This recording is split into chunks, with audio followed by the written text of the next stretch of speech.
What's going on, guys? I am Dr. Delay, and today I got the Roughnecks and the Panthers. The Panthers, they're going to the playoffs. They're 6-3. Heck of a season for them. Whilst the Roughnecks, unfortunately, they will not be headed to the playoffs for them.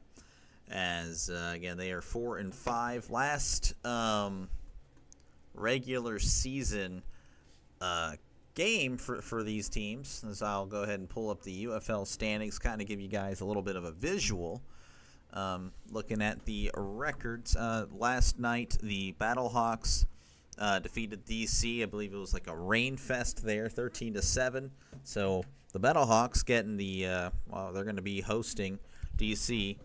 Arlington, they have yet to play. San Antonio, they are again. Everyone, this was all decided just a few weeks ago, actually. So it's kind of anti-climatic in a way. As far as the top two teams here, I mean, again, Michigan and Birmingham. It's really just Michigan has the advantage. Houston, they're already again gone at 4-5, and Memphis at 2-7. So just not really a great season for those guys. So hopefully we can get this one underway, as I'm kind of just awaiting. They're playing, of course, I believe this is in Detroit, to my understanding. I could be wrong. I honestly can't tell. Again, if you like what you see, folks, hit that subscribe button. Definitely helps the channel out a lot,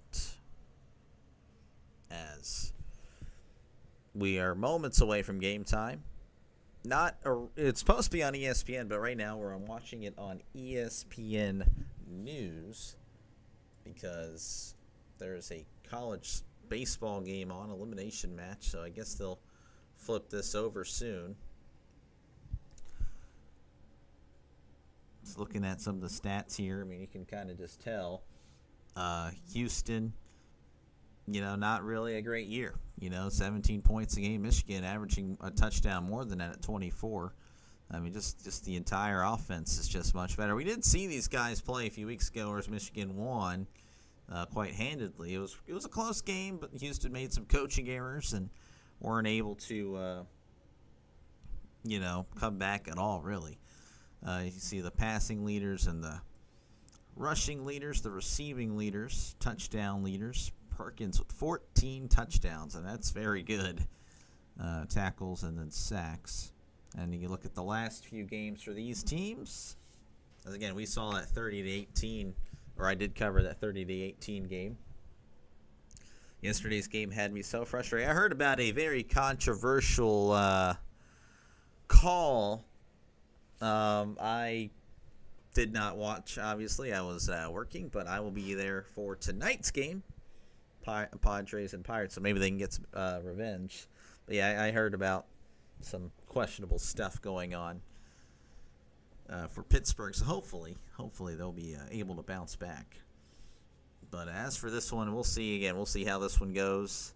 Again, last time they played, it was a 2-score game, which I think Houston, I don't know, I thought it was worse than that, honestly. I guess Houston, I think they may have padded the stats towards the end. I don't know. Panthers have won the last 3 games, apparently. So pretty much every game they've played. I don't know. I guess they would probably include the other league or something like that. But Panthers winning 30-18. Last year they swept them as well. Panthers were doing really well last year. Roughnecks also struggling last year. So more of the same. Eventually we'll get this one underway. All they're talking about are the odds, Michigan being a 2-point favorite. I feel like that's pretty generous, or not generous, but like generous for Houston. I feel like it would probably be a blowout, considering no game has ever come close between these two teams. And again, the previous game ended at 12 points spread. And again, Michigan is 6-3, Houston's 4-5, and they're just kind of there. So all right, we'll okay, that's actually pretty cool. So I guess they did a little bit of work on this. So what I'm going to do is I'm going to move this over here. And we'll move this. And we are underway. Here's the kickoff, fielded at the 3s at the 10, 15, 20. Makes some guys miss, but tackled at the 22. So that's where Houston will start. So I'm going to move that. That's going to be pretty neat. Show you a little bit there. All right, 1st and 10 here. Yeah, that's actually pretty cool. I like that. I really don't care about the betting, but apparently that's what they push in the NFL. It's honestly just really, I mean, that's what they do. They push that betting, and that's pretty much what the UFL is used for. Just some extra bets here as Houston is in the shotgun. 3 receivers to the right, 1 to the left. Back to pass. There's a little bubble screen. We saw it a lot in the last time they played as he's going to get about a yard or 2. Caught by Hall, a gain of about, again, 1 or 2. Not too much there. 2 yards on the play. McClendon this year, 67% completion percentage, 1271 in the passing yards. Both of them career highs. 2nd and 8 here for the Roughnecks. Ball on the 24. McClendon back to pass. Little short, little curl route there at the 30. Going to get pushed out at about the 32, so that's going to be enough for a 1st down. Again, just a little short route. I saw that a lot again with the last time they played. That's probably why his completion percentage is so high, is that it's a lot of short throws, just trying to get the ball out as they have a brand new set of downs. In the pistol is Houston. 2 receivers to the left. Of course, the running back right behind him. Got a tight end to the right, tight end to the left. In the pistol. Hands it off to Lingard. He's at the 35. Close to the 40. He's going to power forward for a brand new set of downs. So a nice run there by Lingard. And some nice blocking, of course, but he did have to run over a guy to get the 1st down. So a gain of 11 is the official yardage there. So brand new set of downs for the Roughnecks. Ball on the 43. In the pistol, yet again, 2 receivers to the right, 1 to the left. Receiver in motion. McClendon's going to hand it off to Lingard, and he's not going to get as much this time. Maybe 2 on the play, and that's where he's going to be at the 45-yard line. I wish I'd seen more pistol used.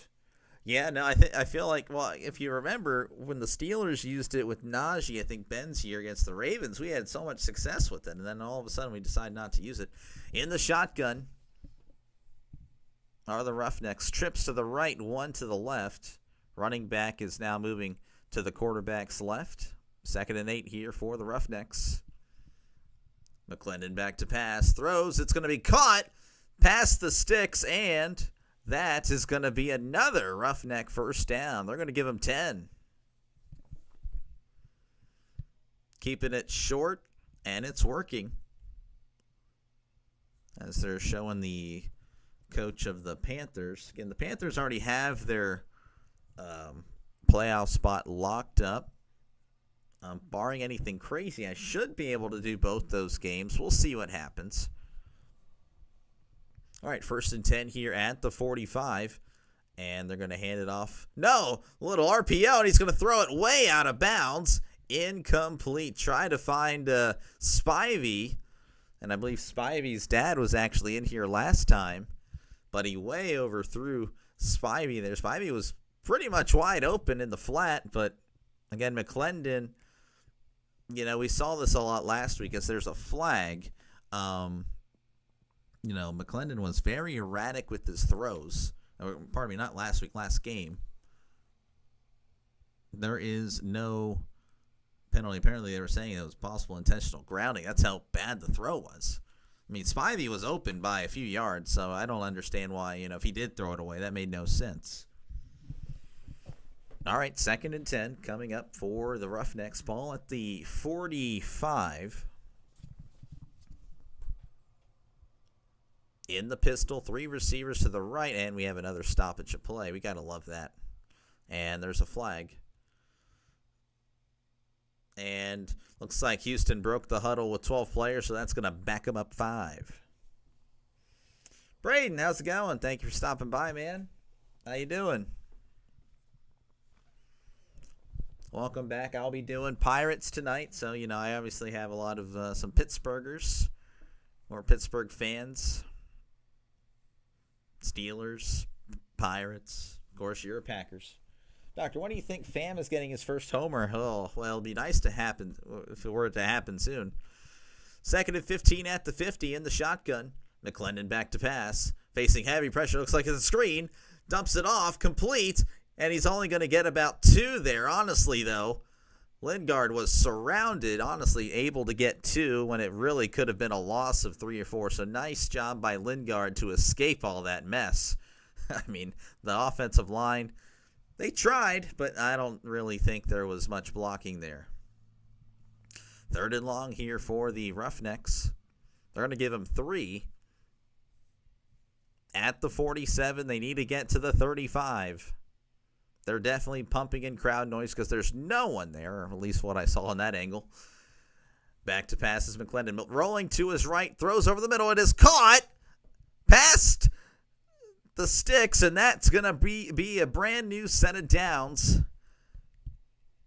for the Roughnecks. A nice movement by McClendon. Just settling there. I believe that was the tight end. Or no, that was the receiver. The tight end was in blocking. I don't know. The guy circled the tight end. So that's Hall with the nice catch and a brand new set of downs for the Roughnecks. You're doing great. Love watching. Oh, I love watching football. Football is my number 1. All right, 1st and 10 at the 33 in the pistol. Wish the Steelers would do more of that this year. McClendon, play action. Steps up, throws. It is caught at the 17. Still fighting forward. And that's about where he's going to get tackled. So a nice throw. Nice stepping up by McClendon. I have been a little critical of him, but for the most part, he's played pretty good, other than that just one errant throw earlier. So that's a nice play there, as that's going to bring up, again, another set of downs for the Roughnecks. Looking really solid out of the gate. 1st and 10, ball at the 15. In the pistol, yet again, 2 receivers to the right, 1 to the left, tight end in motion. And looks like play action. A little dump pass, and it's caught at the 2-yard line. Spivey made a nice catch, and he took a lick at the end of that one, but he did come up smiling. Again, Spivey's dad actually was in this chat 2 weeks ago when we covered Houston and Michigan. That was pretty cool. Maybe he stops by, maybe he doesn't. Blocking tight ends. Yeah, I feel like it's a thing of the past. I guess that's the one critique of Freiermuth is that, he's clearly not a big guy, so he's a receiver. All right, they're going to give him the 1. 1st and goal at the 1. McClendon hands it off to Lingard. He's powering forward, and they're going to rule him short. Probably at about the, half-yard line. So it's going to be 2nd and goal here for the Roughnecks. As the Roughnecks have had a pretty good drive. I mean, they've pretty much been moving forward the entire time. All right, 2nd and goal here at the pistol. 2 receivers to the right. 2 tight ends in tight. Spivey in motion. McClendon hands it off to Lingard. Makes a guy miss. Stretching, and he is in there for the touchdown. Touchdown, Houston Roughnecks. Lorenzo Lingard making a guy miss 2 yards deep in the backfield, and he's able to power forward for 6. Very nice. Oh, man, making number 57 look foolish there. So they're showing Zach Banner, the former Steeler, blocking in there. That's probably why he got back in the backfield, because he was blocking. Yeah, I just took a shot at Zach Banner. All right, looks like they're going to go for 1. In the shotgun. So the 1, of course, if you know UFL, it's at the 2-yard line. I'm still kind of adjusting to that myself. McClendon rolling to his right. Looking, still on the move. Throws, it is caught. I don't know what the heck happened there by the linebacker. It's like he took the play off. But Hall converts the extra point. So Houston opens up with a 7-0 lead, as you'll see the change there on the scoreboard. I got a scoreboard right there. I'm usually pointing this way, right here and down there. So, and look at that. It came up on the ticker too. 7-0 is your score. Roughnecks over the Panthers. Again, if you like what you see, folks, hit that subscribe button. It definitely helps the channel out a lot. And if you never heard of me, that's perfectly fine. I mean, I do a lot of baseball right now, but obviously when football season's here, we'll be doing college football and football. I already got my games picked out for week 0 in the college football world and week 1. Well, week 1, I still haven't decided on the second game. So if you're a football fan, definitely hit that subscribe button again. It really does help the channel out a lot. And feel free to comment down below. I do read comments. You know, it's, yeah, I mean, it's one of the advantages, I guess, of not being a big-time guy, you know, big-time streamer. Chat football, you know, I love talking football. Do whatever you like. This is really a channel for, you know, the diehard sports fan. But, yeah, no, a nice drive there by the Roughnecks, just pretty much moving down the field with ease. McClendon, I don't know if you guys can see that there. So he was 7 for 8 on the drive. That one incompletion, again, just kind of airmailed Spivey for no reason in the flat. But for the most part, pretty good. Keeping it kind of short. 7 for 8, 69 yards. So, yeah, obviously not averaging more than 10 yards completion, but he was very efficient, which is why you'll see that yards per attempt pretty high at 8.6.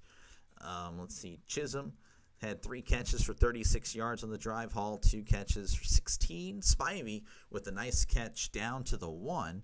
And I'm going to probably show Spivey a lot more love because, again, his dad subscribes. That's pretty cool. That is just pretty cool stuff there. And then rushing Lingard, 4 carries, 14 yards. So that's not really doing him justice. He really had to work for those 14 yards. He had that one nice run, and the other 3 runs he was really working overtime, I'd say. Again, Michigan, if you're a fan of Michigan, which I know I have some Michigan Panthers fans that subscribed from the last time, well, they already locked up their spot, so they're just pretty much trying to ensure the win, and, you know, they host, or I'm assuming that's how it's going to work, that the number 1 team will host. If they lose, then they'll have to hope that Memphis is able to knock off Birmingham so they can host Birmingham. So pretty solid teams up there for the USFL League, both of them solid. The XFL, I feel like the Battlehawks are pretty much like the guarantee that they're going to be the ones representing the XFL conference. But as far as the USFL, I mean, those 2 teams, those guys are the top dogs there. And I know I have to keep yapping because literally they take about 4 hours in between commercials. And that's where you guys can come in if you'd like, of course, just chat away. I don't mind. Again, I do read all comments. They're showing the 63-yard kick from last year, as we're hopefully getting underway soon. Be nice. Anytime now. Anytime. Oh, yeah, great. We're going to show our interview. Sorry, guys. Oh, I hate this crap, man. Just show the game. You guys get bored. And I don't blame you guys. You know, you guys came here to hear the game, what's going on, not to hear the interviews. Interviewing Jake Bates. He's, of course, the Lions kicker now, and he's the one that kicked the 64-yard field goal last year. So one kick can just change a life. So I assure you he's getting paid a lot more in the NFL than the USFL. Yep, did a lot for him. And we're continuing the interview. Again, if you like what you see, folks, hit that subscribe button. I will, literally, as soon as they freaking kick, I will get back to you. All right, there's the kick. Fielded at the 7. He's at the 15, 20, 25, 30, 35. Tackled at the 38. Almost took it all the way there, making a plethora of guys miss. That is Malone for Michigan. Shout out Malone. All right, so pretty good field position for Michigan. 1st and 10 coming up for them. Gosh dang it, I hate when they freaking do this, man. All they do is just focus on the freaking game. All right, 1st and 10 here at the 38 in the shotgun. 4 receivers to the left, 1 to the right. All right, back to pass. Throws. It is caught at about the 44. Is pushed backwards, but they're going to give him, of course, forward progress. So second down coming up for the Panthers. Man, it just really kills it whenever they do this. Kills the viewership, kills the freaking whole thing. All right, 2nd and 4 coming up at the 44. In the shotgun, 2 receivers to the right, 1 to the left. It looks like he's going to hand it off to who is that? Well, he's going to get the first down anyway. Doesn't matter his name. He's tackled at the 46, but there is a flag. Looks like they don't have their main guys in for Michigan. Lombardi, and I'm used to Tawa, so I don't really think Perkins is going to take the day off. Rocky Lombardi went to Michigan State and then Illinois State, or Northern Illinois. This is his first start in pro football, so shout out Rocky Lombardi. All right, the penalty's going to back him up. Ball at the 40, 2nd and 9 here in the shotgun.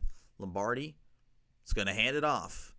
Powering forward, he's going to get to about the 44. That's about where they were earlier. Colburn on the carry. So it's going to bring up 3rd and manageable. I don't know if you guys would rather see the box score or the feed. Probably the feed if I had to guess. All right, 3rd and 4 coming up. Says 3rd and 6 on there, but that is fake news. In the shotgun is Lombardi. Receivers in tight. 2 receivers to the left, 2 to the right. Lombardi back to pass. Moving to his right. Checks it down. It's going to be caught by Colburn, and he does get the first down before he's shoved back, but forward progress is going to move the chains. Little check down there. No one was initially open. And a good job there by Lombardi to evade the pressure. He sensed it. Left tackle got beat. Checks it down to Colburn. Makes the catch. And that's enough for a brand new set of downs. All right, 1st and 10 here for Michigan. They're still in the huddle. They got to hurry. Ball at the 50.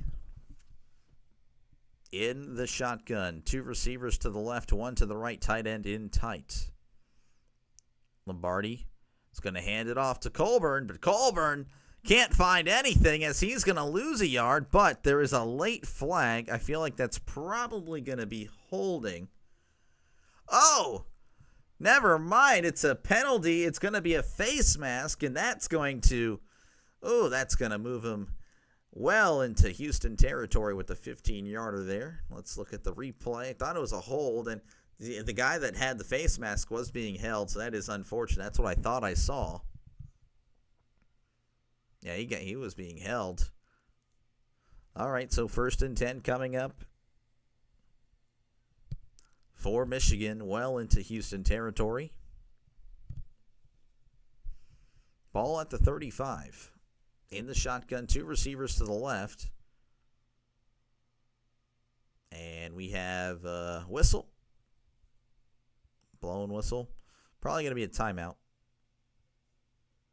Oh, you're going to challenge the face mask. So we have a challenge here by the Houston coach going to...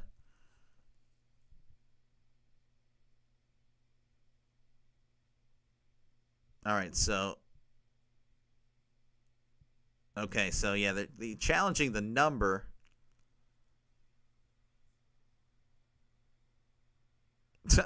All right, this is going to be...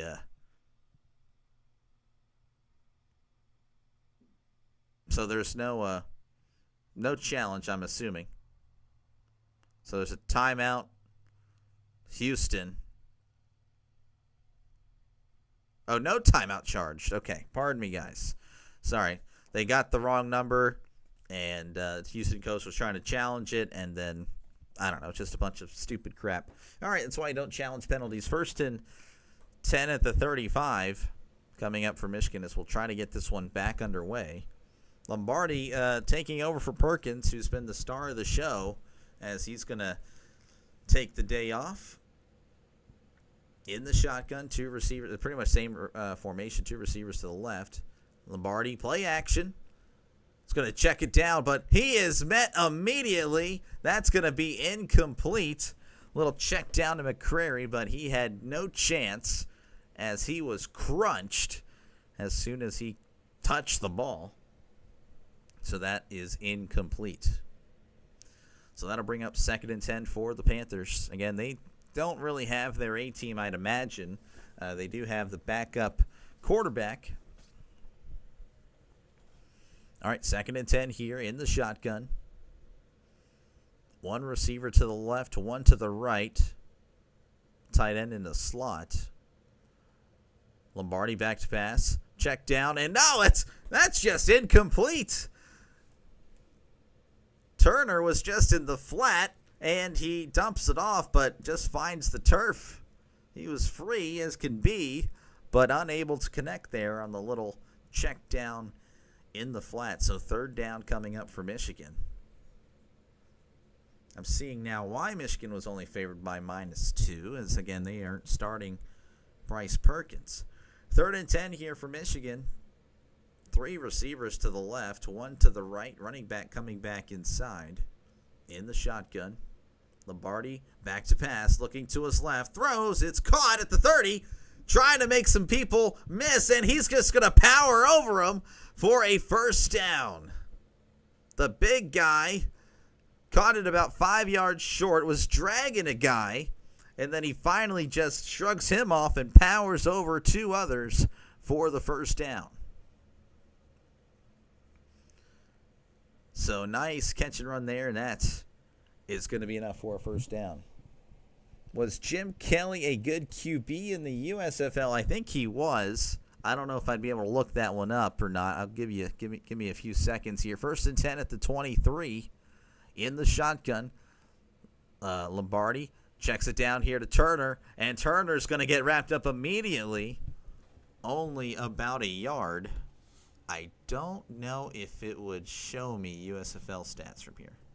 I don't think it does. No, that will not. I can try to find another medium, probably look it up on my phone. 2nd and 9 here. Coming up for Michigan. At the 22. In the shotgun, 2 receivers to the left, 1 to the right. Lombardi. It's a quarterback draw. He's at the 20. Makes a guy miss at the 15-10. Pushed out at the 7. Lombardi, not exactly the fastest guy in the world, but he made a guy miss and picked up, 15, 16 yards there.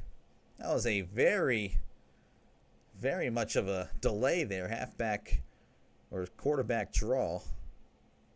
So they are inside the 10, so that's going to bring up 1st and goal. 1st and goal, ball at the 5. Wow, that's a very favorable spot. Oh, there's a fumble. Fumbled the snap. Lombardi has to dive. No, he still couldn't dive it. He had it, then he flipped it backwards some more. There's a scrum for the ball. Oh, my goodness, a bunch of Roughnecks and Panthers all over. It looks like the Roughnecks, they have possession. Lombardi tried to dive on it and then for some reason tossed it behind him. I don't know what in the world that was. It was an interesting snap, and then he falls on it, and then he just flips it backwards. And that's where the scrum happens, but Houston is the one that gets the turnover. So 7-0 is your score. Roughnecks, Panthers. Roughnecks will have the ball. Let's see if I can find the USFL statistics for Jim Kelly. Again, if you like what you see, folks, hit that subscribe button. Definitely helps the channel out a lot. I will be doing football. I mean, I do baseball now, so if you're a baseball fan, definitely hit that subscribe button. But once football season's here, I'll be doing football, so for sure, definitely consider subscribing. I don't think you will regret it. Jim Kelly was a, I guess, good quarterback for the league. Did throw 26 interceptions and 84 for the Gamblers. passer rating of 98. I don't know if that's accurate or not, but interesting. I would say he was an all-right quarterback. I don't really know how the other players did, so I can't give you that answer 100%.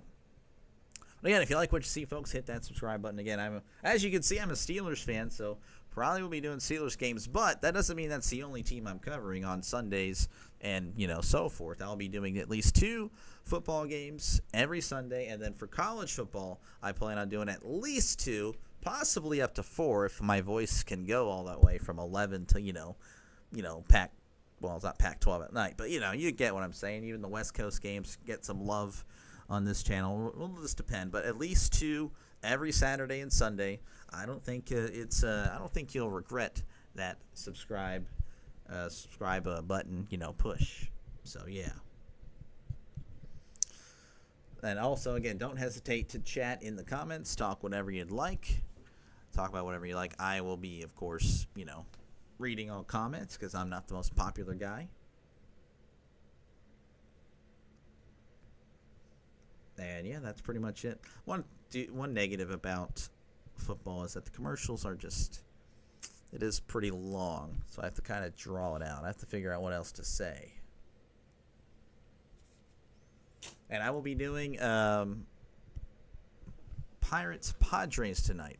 Pirates Padres. So yeah, my plans did not happen, unfortunately, so we will be doing that. And then tomorrow I'll be doing a doubleheader as soon as I get home from work, doing Indians and Angels, and then the final game of Pirates Padres. Monday I'm planning on doing Dodgers Mets, and then Tuesday it's looking like it'll be Padres Giants, so that'll be perfect for you, Sean. All right, they're returning to coverage here, where Houston is up 7-0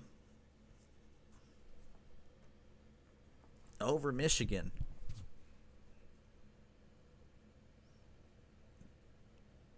7-0 is your score. Houston scoring on the first drive, and then Michigan just had a nice drive. It was assisted by some penalties, but then they shot themselves in the foot with a 30-yard fumble. All right, so Houston has it. Under center is McClendon. 2 receivers to the left. McClendon, he trips, and he's going to get registered for the sack. Believe he just tripped over himself or one of his linemen. Foot of the center. Kind of tripped the quarterback there. Trips over his own player. So, yeah, that is great. We'll be doing it. That's what it's looking like. Padres Giants on Tuesday night. All right, 2nd and 15 here. So, again, the 5-yard trip go down as a sack. In the pistol is Houston. 2 receivers to the right, 1 to the left. McClendon, play action, throws over the middle. It's way off target, incomplete. He was wide open, or at least he would have had plenty of room to make the catch. McClendon's telling him, hey, you got to go this way, but he's wide open in the middle of the field. You just hit him where he is. All right, 3rd and 15 here for the Roughnecks. Trying to take advantage of the turnover, but already facing a 3rd and long. In the shotgun. 2 receivers to the right, 2 to the left. McClendon. Back to pass, pardon me. Moving to his right. Trips. Still on his feet. Throws. It is batted incomplete. Did a nice job evading. Oh, there's a late flag. A very late flag came in there. And I have a feeling it's probably going to be pass interference, as McClendon is kind of shaken up now. It's showing him limping on the sideline. I guess he looks like it's going to be a spot foul. Pass interference, defense, number 16. Harden is the victim there of the flag, and Harden did have his arm wrapped. That's a tough one. That's a tough one. McClendon is down. McClendon is now on his back. Now he rises up like the Undertaker a little bit, but he's still shaken up. He can so might have a brief stoppage of play. I don't know who the backup quarterback may be, but they're saying it was non-contact. And yeah, he did kind of get twisted up a little bit by one of the defenders, but he was able to stumble out of that. So I don't know if that had any impact on us. They're going to show the replay here.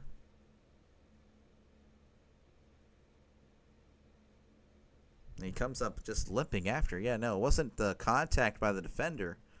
Maybe he just landed wrong on the throw. I'm not too sure. Of course, now that one guy's saying, well, you know what? There was that tackle guy, that was... All right, so McClendon is limping off the field. It looks like we have a backup quarterback warming up Henderson. And Henderson is not actually going to go in. It's going to be Anthony Brown. Anthony Brown, that's a familiar name. As I'm going to look up Anthony Brown here, because right now they're just talking.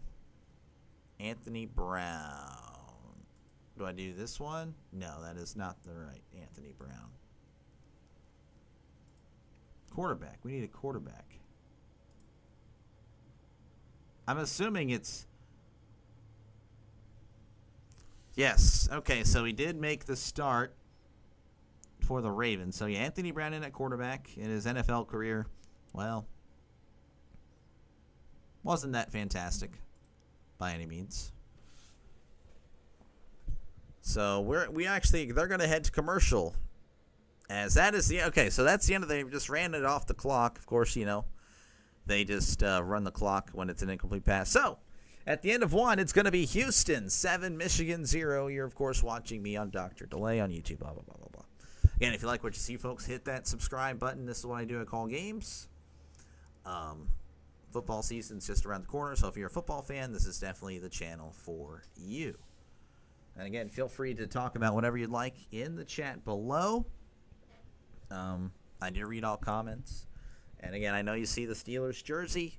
It doesn't mean I'm just going to be doing only Steelers games, so I'll be doing other games at least two Sunday and on 2 Saturdays. And, of course, when baseball season ends, I'll be doing, of course, college football throughout the week. You know, there's MAC that, you know, shows up on Tuesdays and then, you know, Wednesdays, Thursdays, whatnot. So I'll be doing as many live streams as possible. As long as there are people to watch, I will be on the camera. So feel free to, again, subscribe. I don't think you'll regret it by any means. As, again, Anthony Brown is going to be coming in for the injured McClendon. McClendon very much shaken up on the end of that play. There's speculation that, of course, the defender may have twisted it a little bit when he was trying to avoid it, or he may have just landed wrong on the throw because he did kind of jump, kind of like an Aaron Rodgers type of jump and throw. So you'll have to bear with me here as we're trying to go through commercial break. It's always brutal. Again, feel free to chat about whatever you'd like in the comments. I do read all comments down below. Talk about the NFL season coming up. Talk about college football. You're a baseball fan. Talk about baseball, as that's what I've been mostly doing as I await football season. I believe this is I don't know if I added that to the playlist yet, but it's my 5th UFL game. Haven't been able to do many UFL games because of work, but no more weekends. Well, I do work Sunday mornings, but, you know, that'll be addressed once August is done.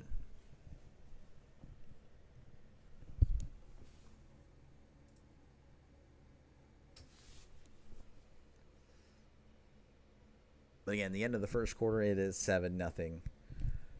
Roughnecks up over the Panthers.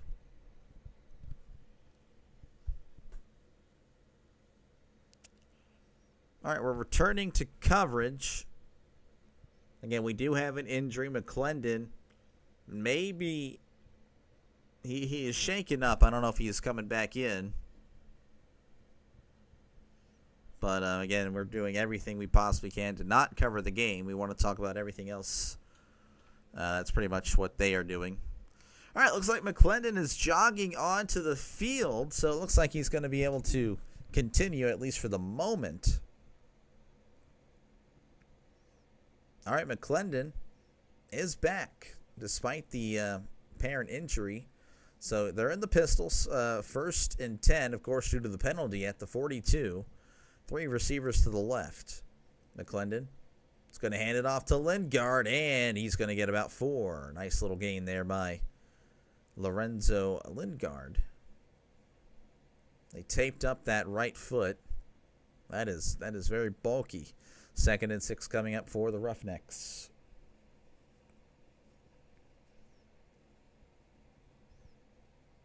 Houston scoring on their first drive, looking very good. Michigan turns the ball over on a crazy, wacky play. As it's 2nd and 6 here at the 46 in the shotgun. McClendon. That's going to be a draw. And he spins, but spins right into the defender as he's not going to get anything. That was Merritt, and he doesn't get anything there. Gain of nothing coming up, or on that play. 3rd and 6 coming up for Houston.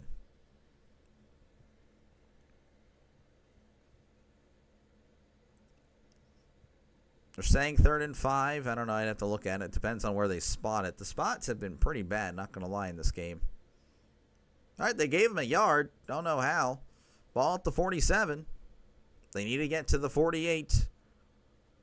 McClendon in the shotgun. Back to pass. Throws over the middle, and it's dropped. Incomplete. Looked like halfback angle there, and the throw was a little too high and too firm, as he had to reach up with one hand, really. And that throw wasn't really that far off down the field. McClendon's going to have a little chat. So 4th and 5 coming up for the Roughnecks. Looks like they are going to punt it. So that drive stalls out at about midfield as Michigan looks to redeem themselves. Here's the punt.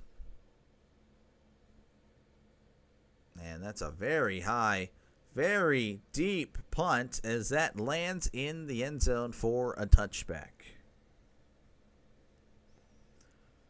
And if you are a fan of the UFL, well, hey, they have a game on tomorrow at 11, Arlington and San Antonio, as I believe all the Texas teams are just terrible. No teams from Texas go into the playoffs, and they have 3 of them. They have 3 of the 8 teams in the league, and none of them are making it. As 4 teams make it in, that's just tragic. All right, 1st and 10 here for Michigan. Ball at the 25 in the shotgun. 3 receivers to the right. Running back right beside him. Lombardi is going to hand it off. He's going to plow forward for about 3, maybe 4. So they're going to give him 3. This is McCrary on the play. 2nd and 7 coming up for the Panthers. Had a nice drive. Again, that fumble, the wild snap, and then the quarterback, Lombardi, falls on it, but then flips it backwards for no reason. And Houston was able to recover it. Didn't really take advantage of it, of course, as they just punted. 2nd and 7 at the 28. Lombardi back to pass. Going to little swing route here to the running back, and he's going to plow forward and get the first down. McCrary with the nice catch and run, plowing forward. He received the ball about 2 or 3 yards behind the line of scrimmage, but needed 7 and got 7 there. Again, that's a brand new set of downs for Michigan. 1st and 10 coming up. McCrary's he's a big guy, and he showed a lot of elusiveness there. Nice cut by him. Kind of like, not quite like A.J. Dillon, but, in that category. 1st and 10 is going to hand it off to McCrary. He's got some space. He's at the 40, and he's tackled at the 45 for a brand new set of downs. He looks pretty frustrated, as I felt like where he feels probably that he had a lot more space, and he did, but he should be happy with a 10-yard gain. Nate McCrary, second season with the Michigan Panthers, appeared in 5 games last year from Saginaw Valley State. Never heard of that, but shout out Saginaw Valley State. 1st and 10 at the 46. Lombardi in the shotgun. 2 receivers to the left, 1 to the right. Lombardi stepping up in the pocket. Throws it down the field, and it is in and out of the hands of a diving Moore. That one, about 35, 40 yards down the field, but it falls incomplete. Nice job evading the pressure. A little floater there. A lot of hands, but it really was going both ways. And I think Moore was really upset that he didn't get the call. But again, he was pushing as well. So that falls incomplete. 2nd and 10 coming up for the Panthers. In the shotgun, 2 receivers to the left, 2 to the right. Turner in motion. Lombardi checks it down here. Colburn with it, and he's going to be hit hard at about the 50, perhaps the 49. So that's a gain of about 5. So that brings up, third and manageable situation for the Panthers.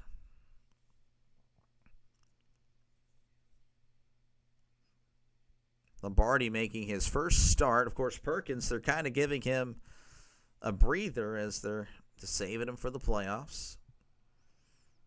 3rd and 5 here. Lombardi empty set in the shotgun. 3 out to the left, 2 to the right. And a quarterback draw again. Again, he's not that fast, but he's fooling the defense. He has the 30, 25, 20, 15, 10, 5. Touchdown, Lombardi. But there is a flag. And there is some extracurricular activity happening as they are pushing and shoving. It's like Mariner was on the ground surrounded by everyone. I don't know what happened. Looks like it's going to be a hold. Oh, timeout. Touchdown. No, wait, hold on. Sorry, they're yapping. Result on the play is a touchdown. Personal foul. Okay, looks like this is going to stand. The touchdown is going to stand.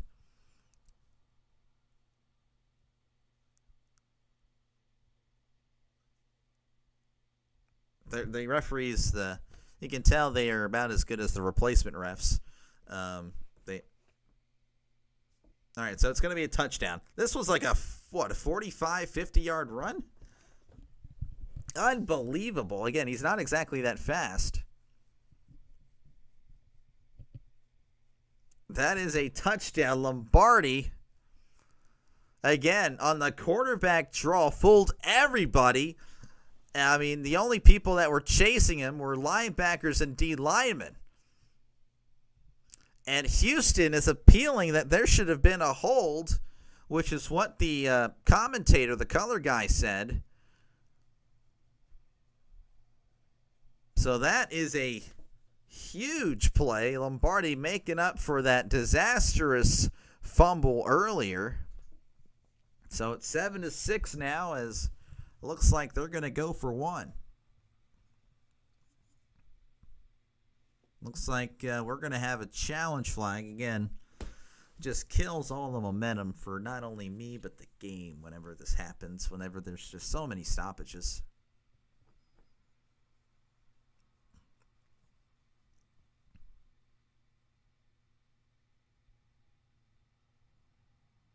So yeah, they're reviewing. They're possibly.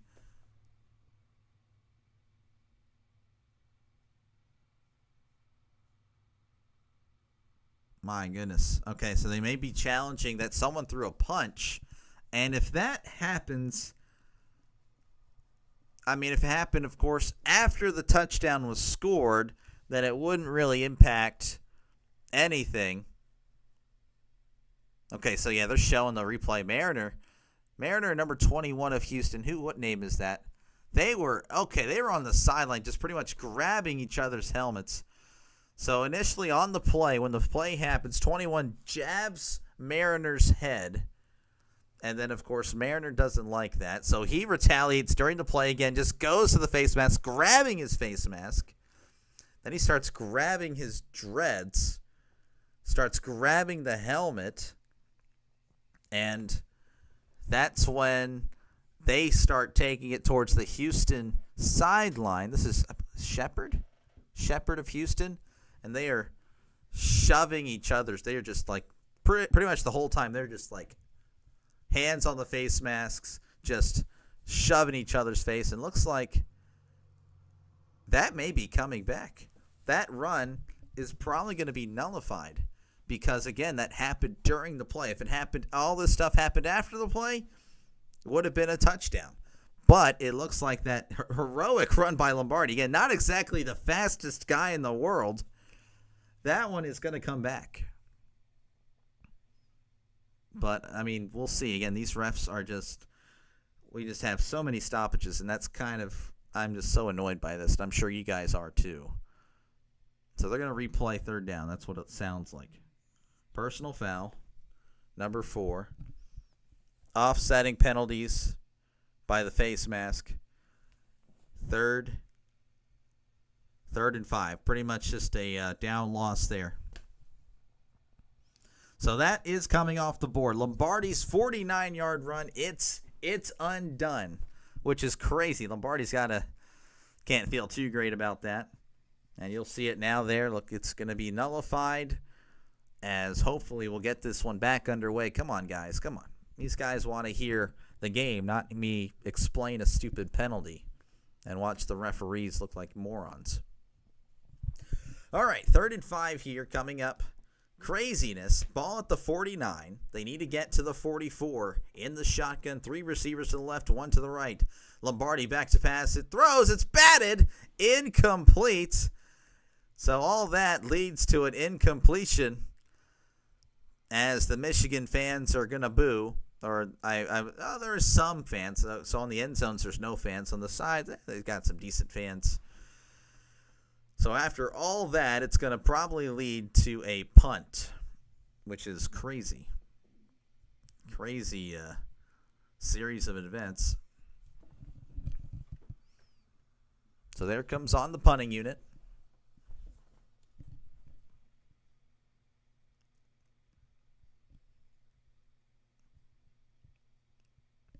Houston set to get the ball back. Vernon punts it away. Under it at the 12. Fielded, he's at the 15. He's at the 20. He's at the 25. Spinning. Tackled at the 29. So about a 17-yard punt return. And it'll be 1st and 10 Houston whenever they decide to come back. With Houston up 7-0 over the Panthers, who, again, they are sitting some of their players. So not exactly, the Panthers team that's going to go to the playoffs as they are set to face Birmingham. Again, the playoffs were decided 2 weeks ago, so pretty much boring at this point, just kind of playing it just to play. And of course, I kind of find it funny that none of the Texas teams make it, despite having 3 Texas teams, none of them in the playoffs, which is kind of crazy with the 8-team league. Again, if you like what you see, folks, hit that subscribe button. Definitely helps the channel out a lot, more than you'll probably ever know. And again, if you're a football fan, I'll be doing, which most likely you are if you're watching UFL, I'll be doing college and NFL once college is starting. And I do plan on doing week 0, Iowa State at Kansas State. And I know that's the main game that day, but I'll be doing as well that day one of the other games, which I'm thinking of doing Sam Houston, Western Kentucky. But again, if you guys want to sway my vote here, Kansas, Fresno State, Stanford, Hawaii, let me know. I'll do that one as well. And I'll be doing at least 2 games every Saturday and Sunday. And then, of course, during the week, I'll be doing baseball until baseball season is done in October. And then I'll be back to doing college football pretty much throughout the weekend, of course. NFL, of course. We'll see how that goes. as we're just going to have to chill and wait. I hate this. It's the stupidest part. It's the 3.5, 4 minutes, and then when you get to the game, all these stoppages. But hopefully I do a good enough job to where I get the subscribe button pushed.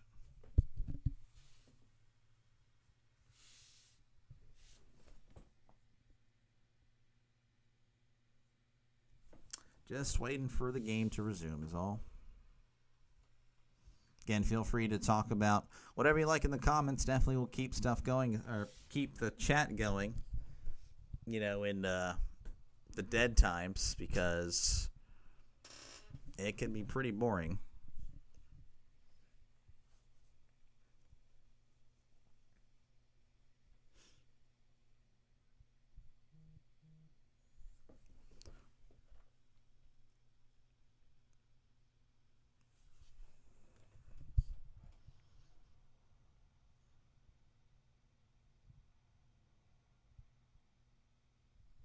All right, looks like they're returning to coverage finally. Jeez, they really got to get those commercials in. 1st and 10 coming up for Houston. Houston leading 7-0 as they're going to get the ball at the 29.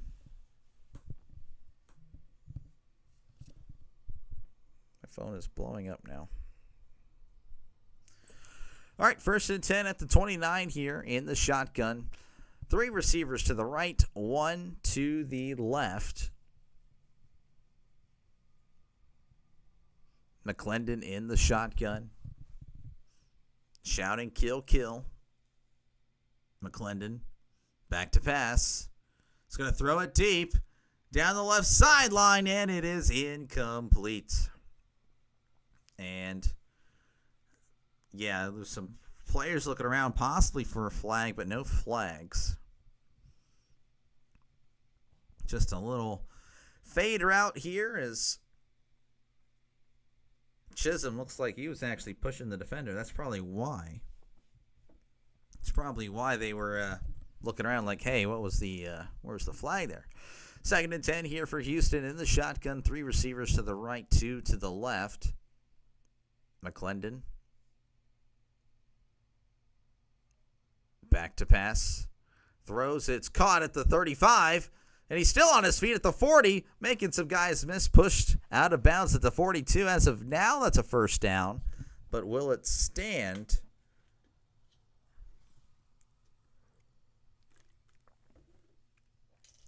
All right, looks like it's going to be offsides. Pardon me, on the defense. So Michigan will... It won't really matter to them as Houston's going to just get the 1st down anyway. Michigan does.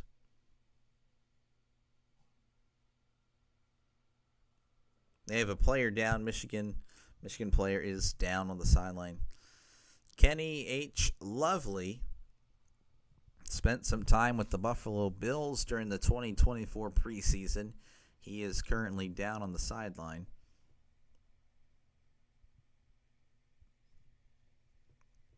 So we have a man down. You'll have to bear with me here as we are going to have a stoppage of play. Again, hopefully you like what you see to where you hit that subscribe button. I am doing, again, these games, the NFL games, whenever the NFL and college football, of course, come around in August, even doing preseason as well. So 2 months from now, actually, I can tell you that I'll be doing the Hall of Fame game. Even though it's Hall of Fame, it's football. And I would have done more UFL had I had been given more weekends off, but now I'm getting weekends off, but now it's kind of too late as the regular season's already over. And, of course, I'll get weekends off once football is here. I've already arranged that, so don't worry about it. Again, if you're a football fan, I don't think it'd be the worst thing to do, hit that subscribe button. Also, feel free to chat down below. Talk about whatever you'd like. Talk about the NFL. Talk about college football. Talk about this game. Talk about baseball. Whatever you'd like. I do read all comments as we are in a commercial break. So you're just going to have to bear with me. I do apologize. Can't really control that, unfortunately. A lot of stoppages in this game, like too many. Again, just looking here at the UFL standings. I mean, these standings were pretty much decided 2 weeks ago. Panthers and Stallions will be facing each other. And then the Battlehawks and Defenders, who just played last night in a rain fest, they'll be taking on each other in the first round next week. I believe it's next Saturday. So we'll see what happens there. I just realized I don't know. That'll be interesting. I wonder. Saturday, June 8th, Panthers Stallions at 2 o'clock and Defenders Battlehawks at 5 o'clock. No, that's Sunday. Pardon me. It's both of those games on Sunday. I might be able to, should be able to do both of those. And Houston up 7-0. They do have the ball. There is an injury timeout, so bear with me. I do apologize. I can only control so much. I know those guys just love to stop the play as far as referees and coaches and just act like idiots, but I can only control the pace of play so much. Houston up 7-0. Went down the field pretty much with no problem the first drive. Michigan went down the field and then fumbled at the 5 and ended up being a 30-yard loss. Houston recovered. They had a punt. Then Michigan scored, but then that was taken away. So they had a punt, and this is pretty much where we are. That is pretty much the recap here as we're finally working our way back to Detroit, Michigan. So first and 10 coming up for Houston as everyone's slowly working their way back onto the field. Slowly but surely. All right. Ball's going to be at the, let's see, what is it? Ball at the 40?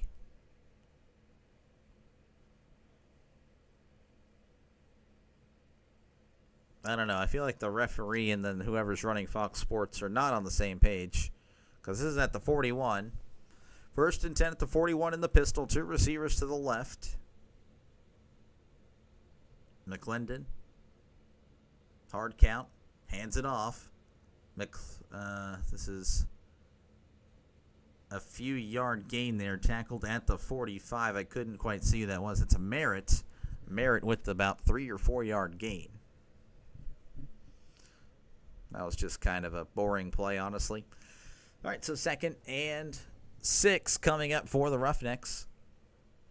Kirk Merritt went to Arkansas State, 2-time Sun Belt All-American. That's pretty cool. All right, in the pistol here for Houston, 3 receivers to the right. McClendon sending one in motion. McClendon handing it off, and Merritt's going to get about 2, maybe 3. Might have gotten 3 there. Again, the referee's spots have been very inconsistent, so I don't know what they're calling. So 3rd and short coming up for Houston.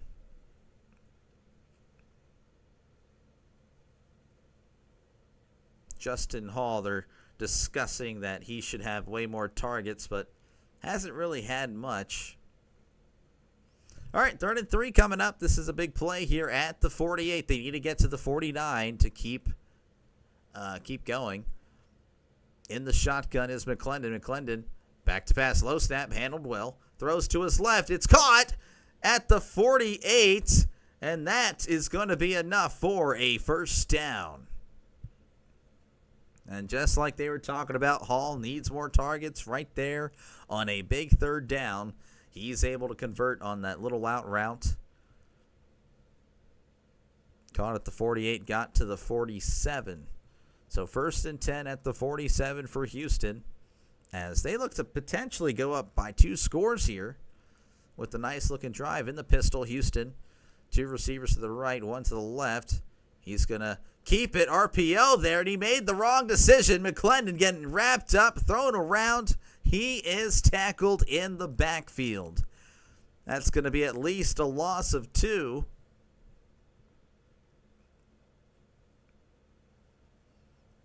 In the pistol, again, it's like an RPO. We're going to show the replay here. McClendon, honestly, if he had handed it off, that probably would have gotten at least 5 yards. but that was not meant to be. 2nd and 11, so only a loss of 1 there. Ball on the 48.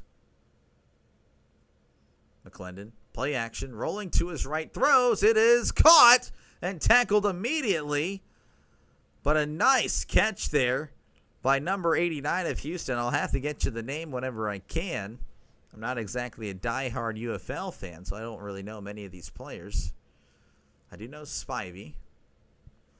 And shout out Spivey's dad, who is subscribed. That's pretty cool. I take a lot of pride in that. So anyway, it's going to be at the 34 for Houston, as they have a brand new set of downs in the shotgun. 3 out to the left. Empty set now as he sends the running back out wide. McClendon back to pass. Throws.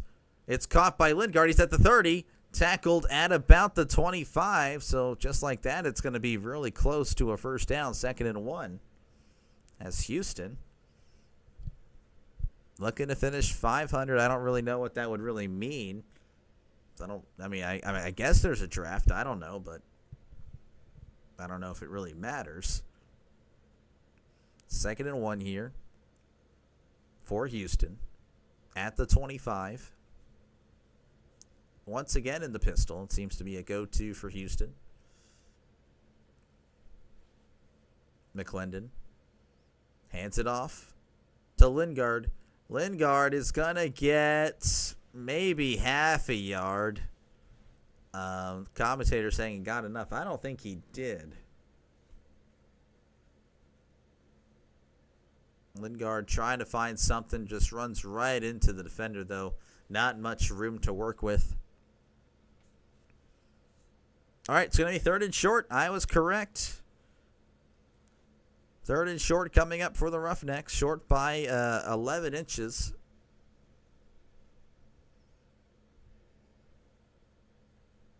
This has been a long drive, and they are walking off the field. Looks like they're going to take a timeout. All right, timeout here. I imagine it's going to be a 3-hour-long commercial. So Houston up 7-0 over Houston. Or Michigan up. Michigan is not up. Pardon me. Sorry, guys. Houston is up 7-0 over Michigan. And they have the ball and looking to add to this lead. Some stats here for you. I guess I can look at some stats. McClendon, 11 for 15, 109. Again, pretty much keeping everything short, nothing too crazy. Lingard, 6 rushes, 18 yards. I think, again, I feel like he's been having to work a lot harder than what it might show. He's definitely, I think he's played very well. Receiving, of course, there's Merritt, 3 rushes, 8 yards. Chisholm, 3 catches, 36 yards. Hall, 3 catches, 22 yards. Spivey, 1 catch, 14 yards. Sutton, 1 catch, 13 yards. Lingard, 2 catches, 12. As they're back on the field here in the shotgun. Play action, throws. It is in and out of the hands of Chisholm. And Chisholm is immediately looking back at the quarterback like he threw that way behind him. And I don't know if it was way behind him, but he was mad. There seemed to have been something wrong with the timing of the placement. Looks like it was an RPO slant. McClendon did kind of rifle that in there. So it's going to be incomplete, but it looks like they're going to go for it on 4th down in the shotgun. They need a foot. Man in motion. McClendon. Play action. Throws. It's incomplete. Batted away by Harden, intended for Chisholm, and Chisholm is losing it on the sideline. He is not happy with McClendon. I can tell you that right now. Throw, let's look at the replay. Initially it looked like another throw that was behind. Throws, just didn't really give him a chance. Harden, though, let's not take anything away. That was a great play. Even if it was a good throw, Harden may have been on it. So that's going to be a turnover on downs. I noticed what the heck happened here. You guys can let me know. Jeez, as it's going to be Michigan ball with a chance to possibly tie it up here. Lombardi back to pass throws. Oh, it's intercepted. Never mind. He's at the 20, 15, 10, 5. Touchdown, Houston Roughnecks. Moody Jr. making a great jump on the throw. And Houston goes up 2 scores anyway, as they are now up 13-0. Michigan looked like they had a nice chance here before the half to possibly tie it up. Moody had other plans. Yep, threw it. Oh, yeah, Moody read it pretty well.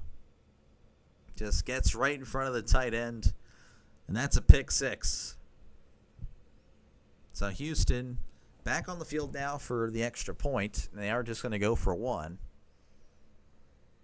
As Houston looks to finish 5-5. That'd be a nice little improvement. I think they were 1-9 or 2-8 last year. In the shotgun, McClendon fade route. It is going to be underthrown, incomplete. So McClendon's last few throws have just been shoddy, but it doesn't matter as Moody takes it in for 6 on the pick 6. So with the 2-minute warning approaching, your score, Houston 13, Michigan 0.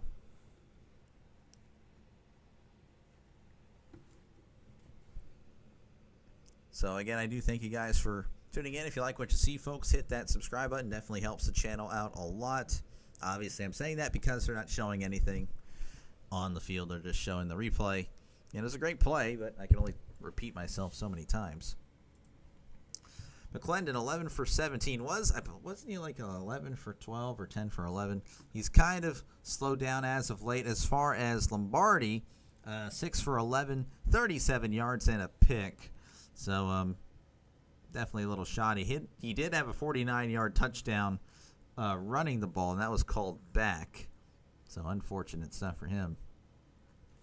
All right, we're back here looking to kick off and resume this game.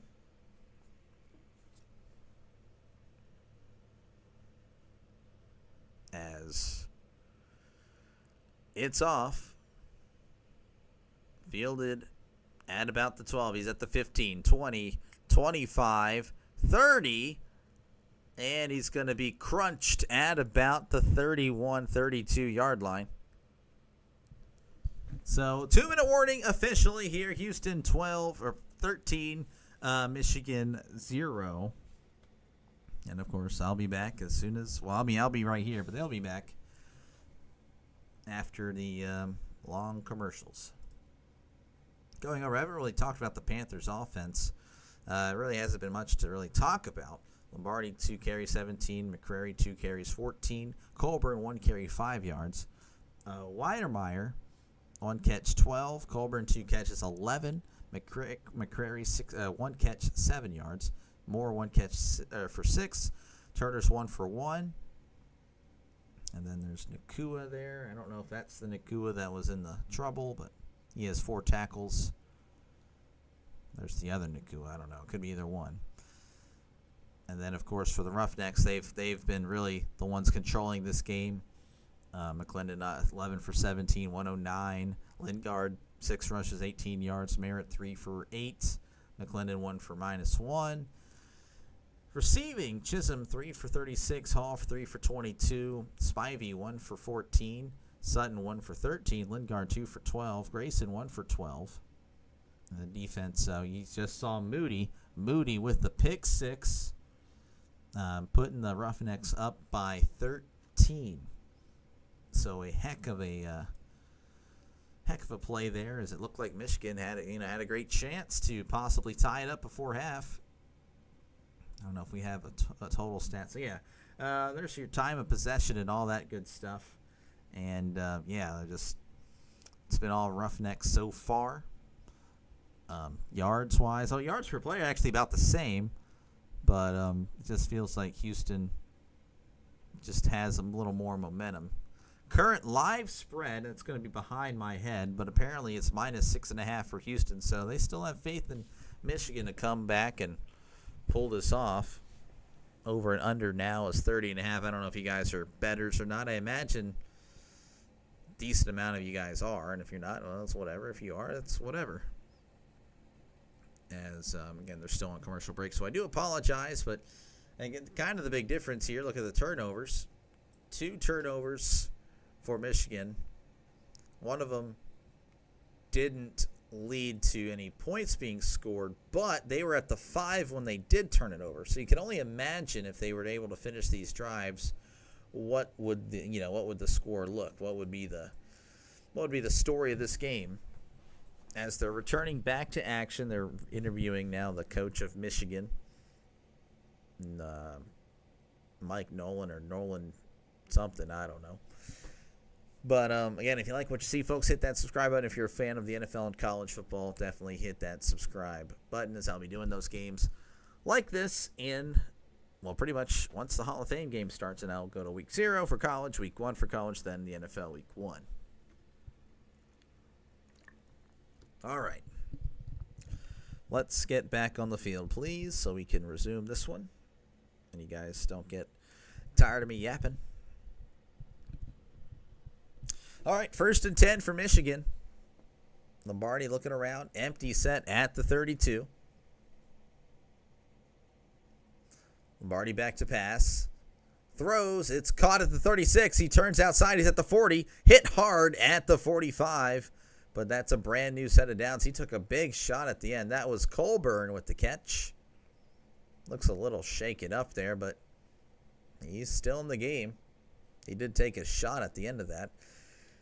All right, 1st and 10 at the 45. They're moving fast. Lombardi back to pass. Checks it down. It's caught, and he makes a nice move for the 1st down. So, just like that, 2 plays, 2 first downs for Michigan as they are on the roll. They're already across the 50 as they're at the 45. Lombardi in the empty set. Back to pass. Throws the right sideline. It's caught. Oh, he got hit and fumbled, but now they're saying he didn't have possession. That one was close. It's a throw to the right. Tight end. Yeah, he never really had it. Never had it. Was worried about the defender coming in.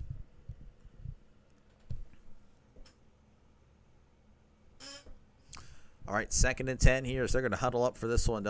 They don't feel the pressure anymore to keep it going as the clock stops. In the shotgun, 2 receivers to the left, 2 to the right. Lombardi back to pass. Moving, still moving. Throws. It is incomplete. Ball may have just gotten back to the line of scrimmage. I don't know.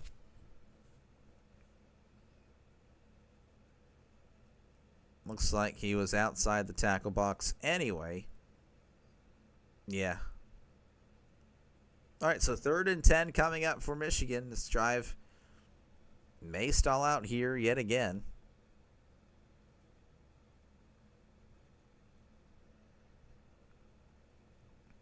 Ball at the 44.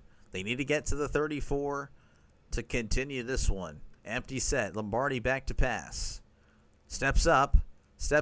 He's going to run. He's at the 40. 35. He does not slide. He lowers the shoulder and gets the 1st down. Lombardi, again, I've mentioned before, not the fastest cat ever, but he actually gets a nice little reaction from the crowd as the crowd gets really loud. Absorbing the hit from the corner, he just kind of bounced off of him and went forward for about 4 or 5 more yards.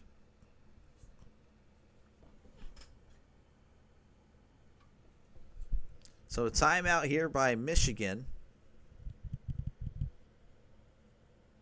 as it'll be 1st and 10.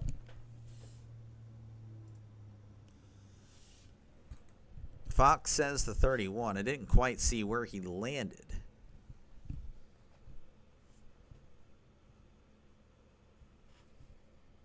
All right, they're huddling up here. We're back.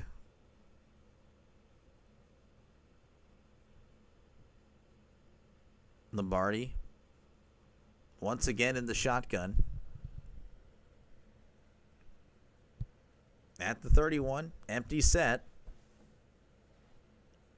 Lombardi back to pass. Heavy rush. Evades the pressure. Throws it. And it is way off target. Incomplete. They sent the house on that one. And honestly, Lombardi did a pretty good job avoiding that sack. But that throw was nowhere near a receiver.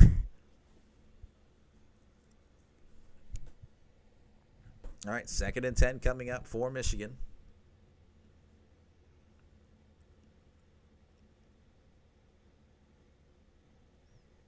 .108 left to go in the second quarter. Ball at the 31, trips to the left, 1 to the right. Lombardi back to pass. He's going to check it down, and that one is overthrown. Colburn with a nice jumping effort there, but you know, the throw was just way off target. Incomplete. Colburn was pretty much wide open, but nothing doing, as it's going to be 3rd and 10.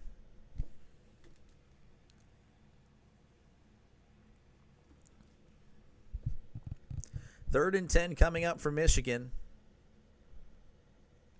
Ball at the 31 in the shotgun. 3 receivers to the left, 1 to the right. Lombardi back to pass. He's going to throw. He's hit as he threw, and it is intercepted. And they're actually calling it incomplete. It looked like initially he caught it. That was Elder. But they are adamant that he didn't catch it, and we're going to look at the replay, and no, he didn't catch it at all. No, the ball did hit the turf. Good effort, though. All right, so 4th and 10 coming up. I imagine they're just going to kick the field goal. I mean, they got to get some. You got to get some points here.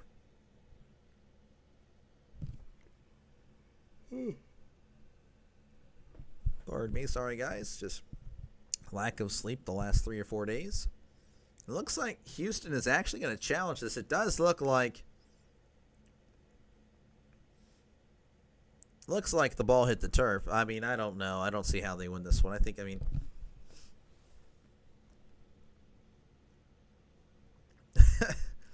and Mike Pierre is just like, very quickly so no more challenges by Houston. He's challenged 2 or 3 times already, so honestly, thank goodness. This guy's been stopping the game way too much. Way too much. All right, so Potter's going to come out here. I believe it was at the 31, so it's going to be a 48 or 49-yard attempt. He's 9 for 14 on the year. Not exactly the most accurate guy, but his long is 56, so he definitely has the leg. As now Michigan.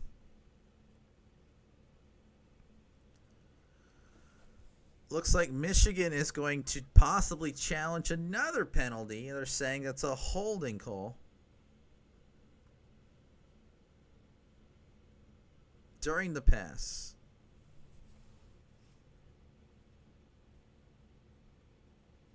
So pardon me, guys. Again, so it looks like, again, they're just challenging penalties. And I think this is a great answer to why challenging a penalty would be terrible, is that it just stops the game. It kills the flow of the game. It's just, obviously calls are so atrocious, but this is just way too much.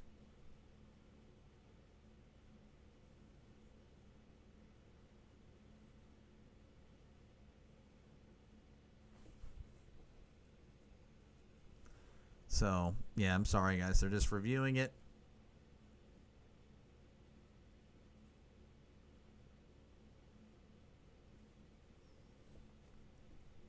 So they're going to deny the holding call here, even though it looks like an obvious hold, but I don't really care for we have to look at it in real time. Okay, I don't really think I've seen a lot worse called in real time, because every penalty is called in real time.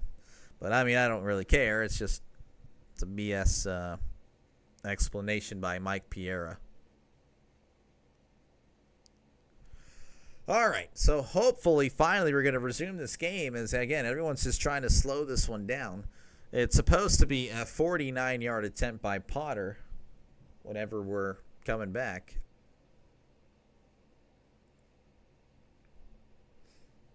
.49-yard attempt on the right hash. Michigan looking to just get on the board at least before halftime. Snap. Hold. The kick is up, and it is good. So the Panthers tack on 3 there as they finally get on the board towards the end of the second quarter. Houston, though, is still up 13-3.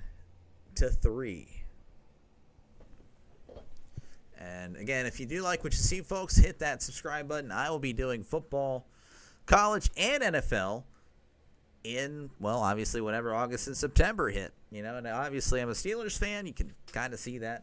But I will be doing other games as well. It's not just Steelers. I'll be doing at least 2 games a day. Steelers most likely the one. But, again, if other Steelers aren't playing that day, well, then guess what? That's 2 NFL games. And for college, I'll be doing at least 2 and possibly all the way up till 4 college games every Saturday. So I don't think you guys will regret it if you hit that subscribe button. It definitely helps the channel out a lot. Trust me, it really does. 13-3 is your score. They're still talking and just taking all the time in the world, so you'll just have to bear with me. Michigan finally scoring on that 49-yard attempt by Potter. As, again, they're kind of resting their starters. You're probably confused, like, why is Michigan losing? Well, they aren't really putting their best foot forward today. They don't have their best players. So, Bryce Perkins, he's taken the day off, and he's been a big impact as that's fielded at the 8. He's at the 20. 25, bumps into his own player, but he reverses field. He's at the 27, 28, 29, pushed out at the 30-yard line. As Houston may look to tack on some points here before half, trying to nullify that field goal. No more challenges for Houston, thank goodness. This guy has been trying to stop. He's been trying to play.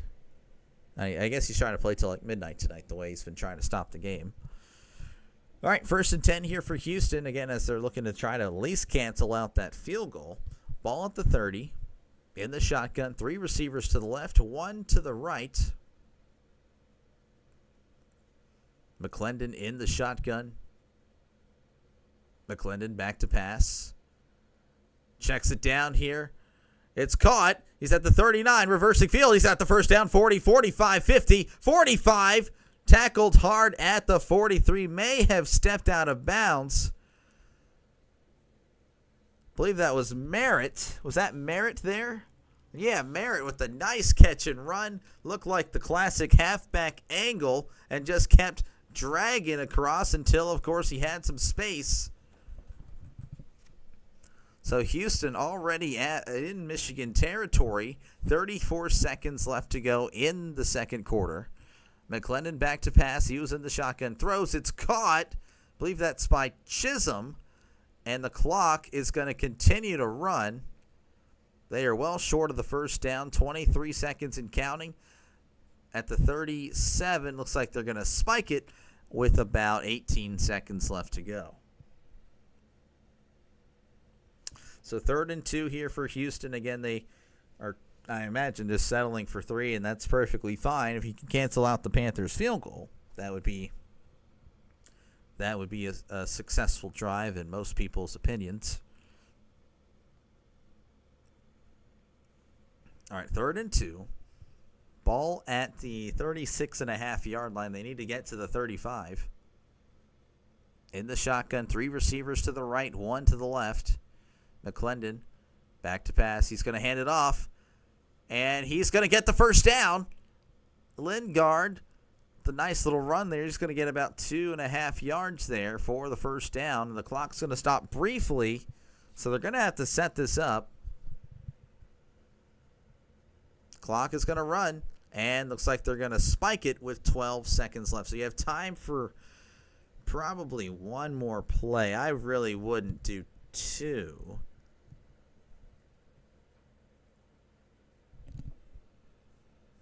Looks like they're going to try to take a shot at the end zone as they're letting us hear the offensive play caller there. All right, 2nd and 10 here.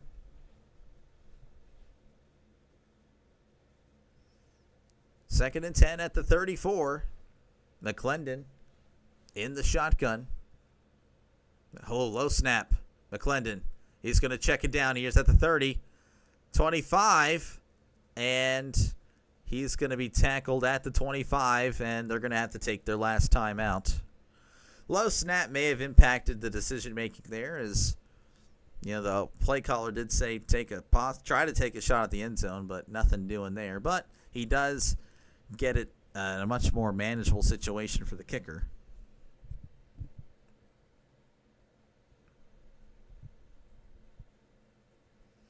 All right, so 3rd and 1 here. Again, they're going to kick the field goal most likely. I need to see the kicker here. I don't really know much about number 5, the Houston Roughneck. They're not showing anything of the name or any of the stats, so I do apologize. I know it's a 43-yard field goal from the right hash. I can tell you that much. And looks like, for the sake of it, looks like Michigan's going to ice the kicker, which is one of the biggest myths of all NFL football history. This is Blewett. Oh, it's Chris Blewett, so it's a former NFL kicker. I got you. Again, 13-3 is your score. It might be 16-3 at halftime. If you like what you see, folks, hit that subscribe button. Definitely helps the channel out a lot. And again, if you're a football fan, then I'll be doing football, college and pro, once August hits, really, July 31st, Hall of Fame game, then do a little bit of preseason, then week 0 coming up, I guess a few weeks after the start of preseason. So I will be all in on the NFL and college football season. There's the snap, the hold, the kick is up. It is good. As Houston will head into the locker room with a 16-3 over the Panthers. Very comfortable lead. So that will do it for our first half. I don't know. I guess I'll probably see you guys back at halftime or at the beginning of the second half. So I imagine most of people are going to leave here because it's 15 minutes of nothing. Looks like I'm going to switch to ESPN now because they are about to show me some whatever it is. But yeah, halftime 16-3. Hopefully I will see you guys back whenever we resume this one again. If you like what you see, folks, hit that subscribe button. It definitely helps the channel out a lot. I will go over stats, I guess, over for halftime. I don't know. If everyone leaves, then I'll just go. I'll just take a mini break and come back. It ain't gonna bother me. All right, I'm just trying to, what the heck's going on? I don't know why it's not being. All right, McClendon, 14 for 22, 151 yards. He's been all right so far. Lingard, 7 carries, 21 yards. Merritt, 3 for 8. McClendon, 1 for -1. Chisholm, 4 for 44. Merritt, 1 catch, 25 yards. That was a really nice catch and run to help put him in field goal range at the end of that drive. Hall, 3 for 22. Lingard, 3 for 21. Spivey, 1 for 14. Sutton, 1 for 13. Grayson, 1 for 12. And Moody, he had the pick 6 earlier, so he's been the defensive guy there for Houston. For Michigan, not as much success. Lombardi, 8 for 18, 61 yards and a pick. Again, that pick led to the touchdown. It was pick 6. And he also had a fumble, which, they were at the 5-yard line, so definitely could have put points there. Lombardi, 3 for 30. He's been very good on the ground, shockingly. Not exactly a fast guy, but having success there. McCrary, 2 rushes, 14 yards. Colburn, 1 for 5. Colburn also has 3 catches for 24 yards. Weidemeyer, 1 for 12. Oakes, 1 for 11. McCrary, 1 for 7. Moore, 1 for 6. Turner, 1 catch, 1 yard there. And Stallworth has the 1 sack. And I believe that is it. Again, if you feel free to chat in the comments below if you're still here. talk about whatever you like. Talk about football. I myself am a big football fan.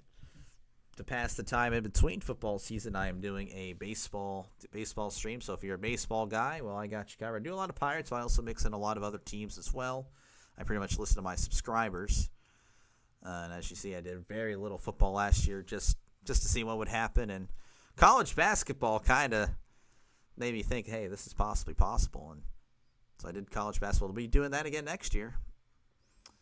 And, again, I'm ready for football season. I'm sure you are as well. So, again, if you're a football fan, that's what I'm doing this year. Every single weekend, I'll be in front of you. And even during the week, obviously, whenever there's possibly Monday Night Football and Thursday Night Football. But then there's the MAC and other colleges that play. I've already kind of circled some games out that I'll be doing. First week I'm doing the Dublin game. Iowa State and Kansas State, and then I'll probably have a poll up. If you guys subscribe, feel free to vote on that. That'll be, of course, a few weeks prior to the week 0, but I'll be deciding between those 3, and I'll probably ask your guys' help to pick out one. And then Thursday night, I'll probably be doing 2. I'll try to do one of the early games and then try to get one of the later games. Very, very excited about doing this. Hopefully, I'll see you guys there. And again, I'll probably leave that up to a vote. It's really a channel for you guys. If you guys can't watch a game, you see a lot of stuff on ESPN Plus, or you guys might not have the ACC network or SEC network. Well, that's where I come in. It would be suicide for me to go ahead and try to, I've already kind of mapped out a little bit. Like if I try to do Ohio State, Texas, well, you guys are probably going to pick the bigger streamers to do that. Now, of course, if my people want me to do it, then I'll do it. But that's where I come in. I'll be doing the channels that, you might not be able to see, And, of course, obviously for playoff time, I'll be doing playoff games regardless. So going head-to-head with them anyway. But yeah, I'm pretty much the channel for the little guy. So that's pretty much what it is. But, yeah, I don't know. I guess I will see you guys as we enter halftime, and I'll see you guys in probably 10 minutes. I'll take a little mini break. Hopefully see you then. If not, that's okay. Thank you for stopping by, and hopefully I earned that subscription. So yeah, peace for now. No, that's not it. That's not it. That's not it. That's it.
Okay.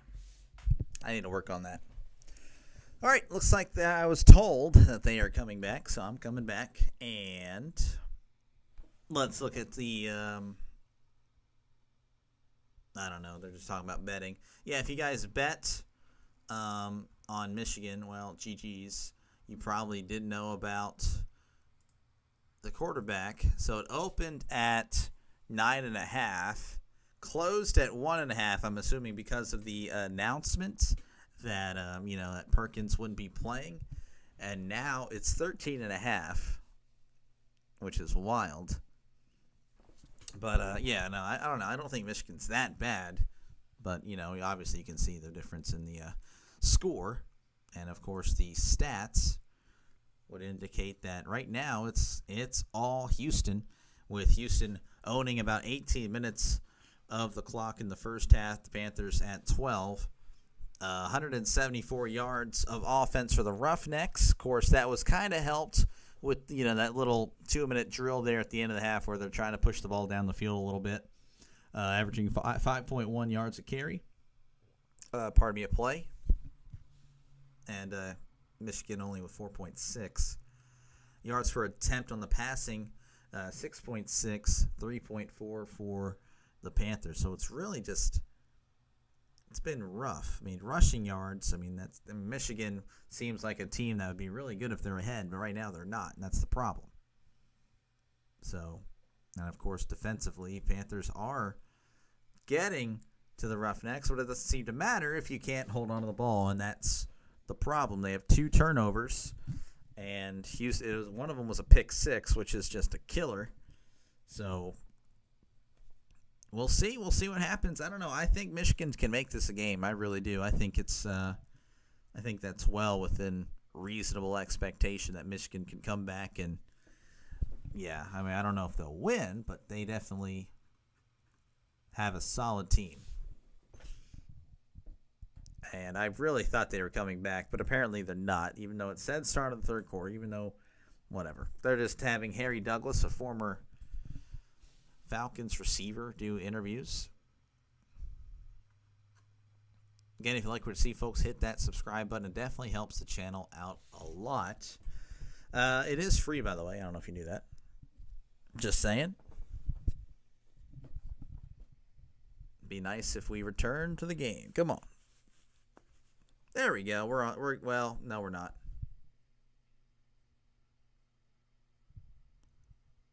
Okay, they're entering the field now. There we go. Again, the Roughnecks 4-5. They are out. Memphis is out. This was pretty much decided a few weeks ago. Michigan and Birmingham. They're both 6-3. They pretty much clinched. I believe this was 2 weeks ago. And then in the XFL, it's been all St. Louis. They played a game last night, but St. Louis, I think, won that one. Very low-scoring game because of the rain. It was just a slop fest. That's good old-fashioned football, in my opinion, as they're showing Houston coming back on the field, entering through the same tunnel at the same time. That's always good. Imagine Michigan and Ohio State just walking side by side. Wouldn't that be fun? Of course, obviously, they're not really a rivalry, but, I doubt Michigan would rival with Houston. Panthers, of course. So again, Houston just last year, not the greatest team in the world. 1-9. So you can look at it as, we improved a little bit. Looks like you're going to see 3 of the 4 teams go to the playoffs. Birmingham, Michigan, and then, St. Louis. San Antonio this year was pretty terrible, as they are 1-8. So it looks like they took the Houston role of being bad. None of the Texas teams are making it, which is kind of wild because they represent 3 of the 8 teams in the league, and 4 of them go to the playoffs. So that is just unlucky.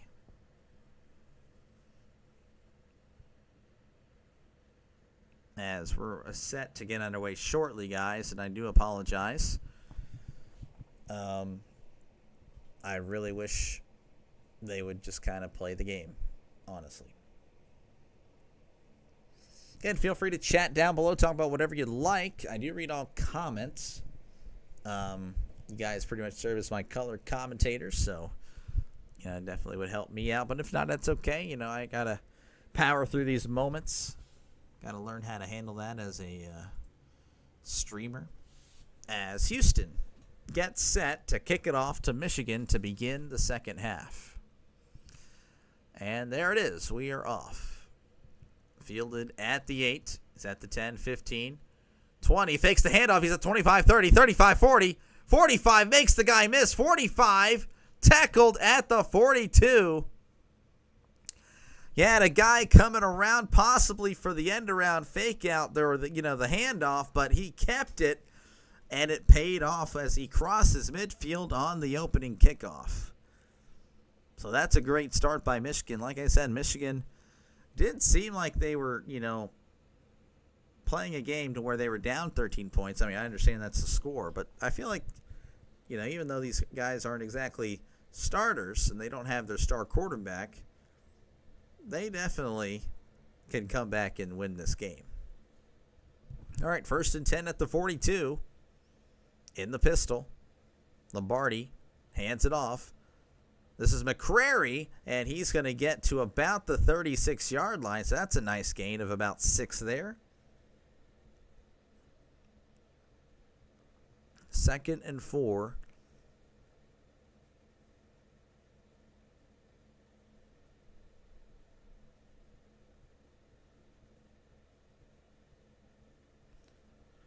Lombardi is 8 for 18 today, 61 yards. This is his first career pro start, so probably a little bit of nerves.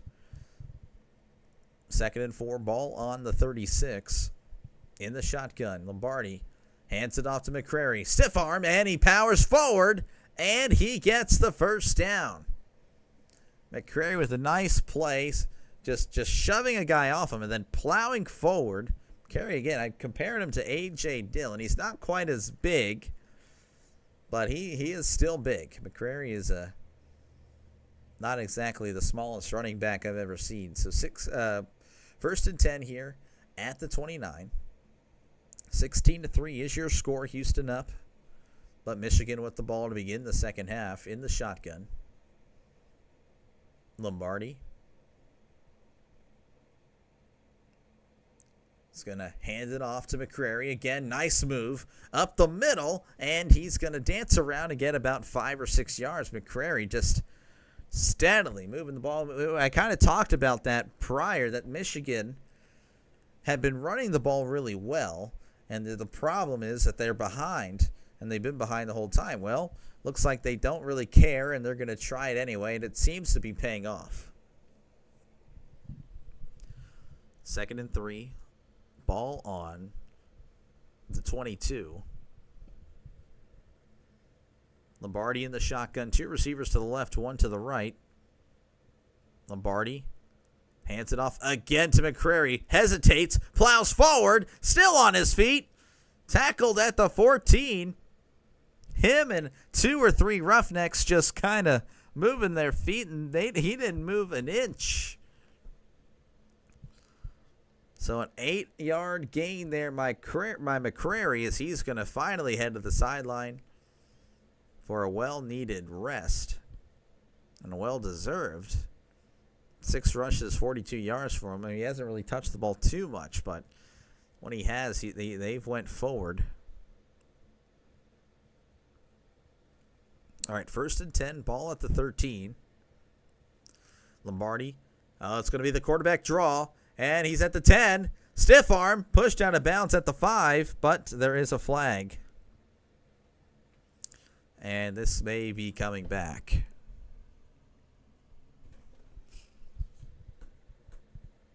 And looks like it is. It's a holding call, and that's going to back him up a few yards. Number 60, could not tell you the name.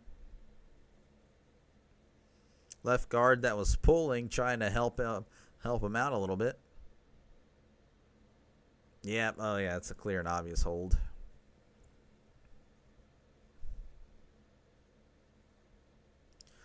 All right, so that's going to back him up a few. It's going to be 1st and 10, or no, 1st and 20 at the 23. Hands it off. Colburn, he's got some space at the 15-10. 5, touchdown, Michigan Panthers. Looked like just a halfback delay there, halfback draw. And it was just pretty much parting like the Red Sea, like what Ezekiel Elliott did to the Steelers back in 2016, which is tragic, but it is what it is. Well, that's a nice gain, a nice score there as Michigan now makes it a one-score game. Just a lot of patience there. Dancing around like Le'Veon Bell, but is a lot more explosive and, all that. So they're going for one in the shotgun. It's going to hand it off to Colburn, powering forward, still on his feet, but I don't think he's going to get it. And they're blowing it dead as he didn't fall, but he didn't get it. All right, so Michigan tacking on 6 there as Houston now leads 16-9. They have bets for everything. Next drive odds, punt, -120, touchdown, +320, field goal attempt, +380. Anything else, +700. That's actually ridiculous. All right, looks like they're taking a commercial break. Again, Houston up 16-9 over Michigan. Again, if you like what you see, folks, hit that subscribe button. It definitely helps the channel out a lot. I really do appreciate it. Again, if you are a football fan, we'll be doing football later down the road whenever NFL and college start. I'll be here. I'll even be doing preseason games, and I'll be doing the Week 0 games, of course, for college football, as that is, of course, the start of the regular season. In the meantime, I'll be doing baseball until baseball season ends. But, of course, Saturdays and Sundays will be reserved for football. So don't worry about that. If you're just, a football fan, I got you covered. Don't worry about that at all. So, again, Michigan scoring on that drive pretty much went, they had a really nice start to the drive with that kick return, getting them at the 42. As you can see there, going right to left. Just all runs. Run. Penalty, and the touchdown even was a run. That was a, 15, 20-yard run. Looking at the box score now as it's going to be a little updated. Well, Lombardi's stats stay the same, but McCrary, again, just pummeling them on the ground that drive. 6 for 43, and then Colburn used more of the speed back. Bursts forward for 23 yards on that run. Receiving stats didn't change by any means. But now the yards per play is one in Michigan's favor. Again, I really feel like Michigan isn't too far behind. I know they were down at halftime 16-3, but I felt like it was still, they were just right there. I didn't feel like they were that far gone, if that makes any sense. So whenever we do return, it's going to be Houston 16, Michigan 9, with 11:32 left to go in the third quarter. I see the Giants are down to the Marlins. Braves up on the Red Sox. And, of course, I have some MLS there for you. I do have your own little sports center, just in case you're wondering what's happening across the other sports. I got you covered. There you go. Those are all the games happening today. MLS today, usually on Saturdays.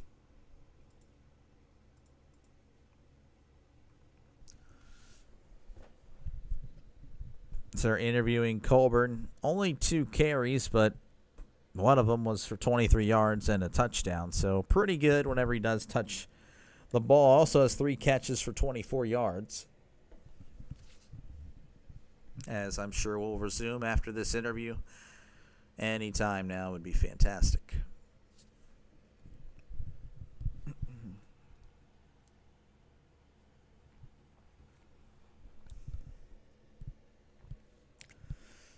Oilers or Panthers in the finals? I'm going to go Panthers. The Florida Panthers. As here is the kickoff. Fielded at the 6. He's at the 10, 15, 20. 25, 30, makes some guys miss, 35, 40, breaking tackles, still breaking tackles, crosses midfield, tackled at the 49, so he kind of does exactly what the Michigan returner did. Women's College World Series literally would have done the college baseball and softball had there been a score bug. And I probably should have done it anyway. I could probably still do it. I don't know. We'll see. All right, 1st and 10 here for Houston. Michigan just went down the field in their opening drive. Houston looking to do the same as he's in the pistol. 2 receivers to the right, 1 to the left. And we got some movement, and I believe, well, I don't know. I'm going to wait. I don't want to jump the gun here. The neutral zone infraction is going to be the call. So it's going to make that field even shorter. So, again, they had that return go to the 49. Garrett Marino, 3rd season with Michigan, appeared in 11 games. Who's pitching tonight? Oh, that's a great question. I actually have no idea. Falter and Cease. Bailey Falter, Dylan Cease. So if you're a baseball fan, well, I'll be doing Pirates and Padres tonight. Feel free to stop by. If not, that's okay. Well, it's whatever.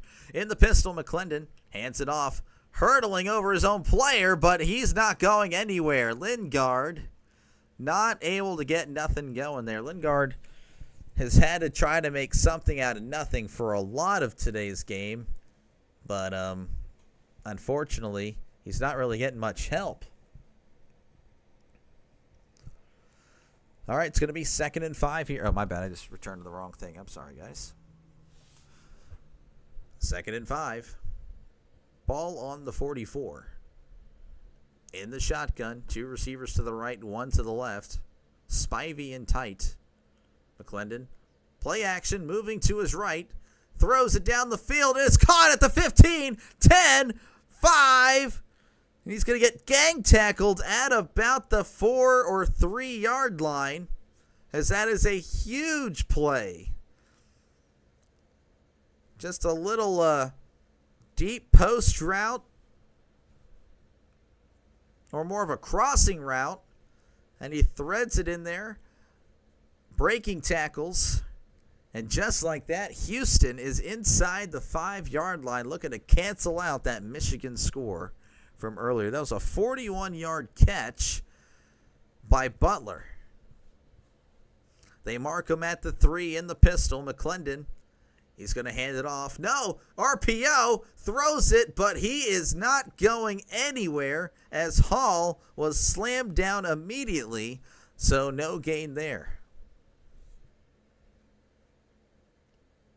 Cameraman making me fall for it as he bid on it as well, so don't think it was me.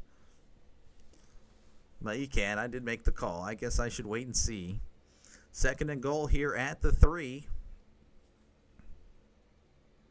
Houston looking to go up. Back up by 2 scores in the pistol. McClendon.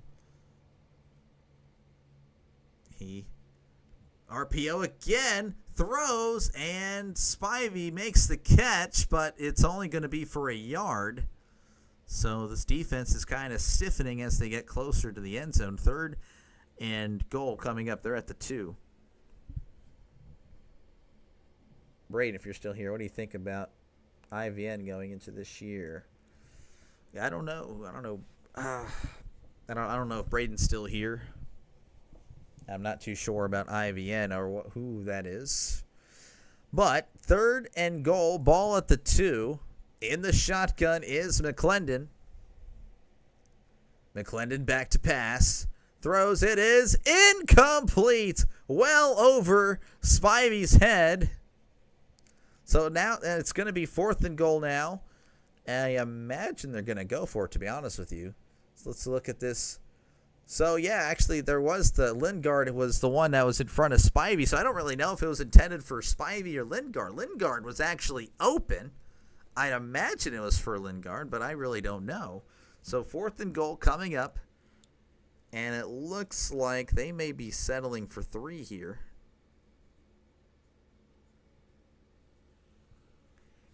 Lucas Van Ness. Okay. I see. Iowa. All right, so it looks like there was a little bit of a scuffle there. And a lot of jawing. So 4th and goal. Looks like Chris Blewett is going to come on here and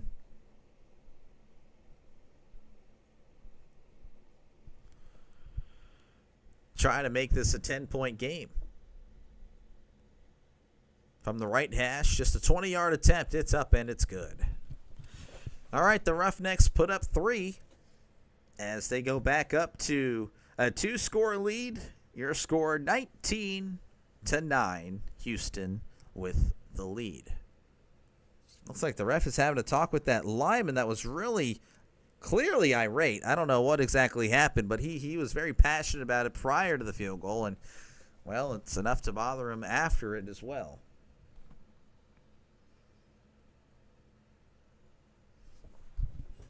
So on that drive, see some stats have changed, of course. McClendon, 17 for 26, 193. Lingard, 8 for 21. But again, I mean, I don't really want to just defend this guy forever. But I feel like Lingard has really tried to make the most out of what has been a pretty, a poor run blocking team. Same with Merritt, but really I've just been Lingard, I feel like with space could make some stuff happen. Chisholm, 4 catches, 44 yards. Butler with that huge catch to put him inside the 5. Merritt, 1 for 25. Hull, 4 for 22. Lingard, 3 for 21. Spivey, 2 for 15. Sutton, 1 for 13. Grayson, 1 for 12.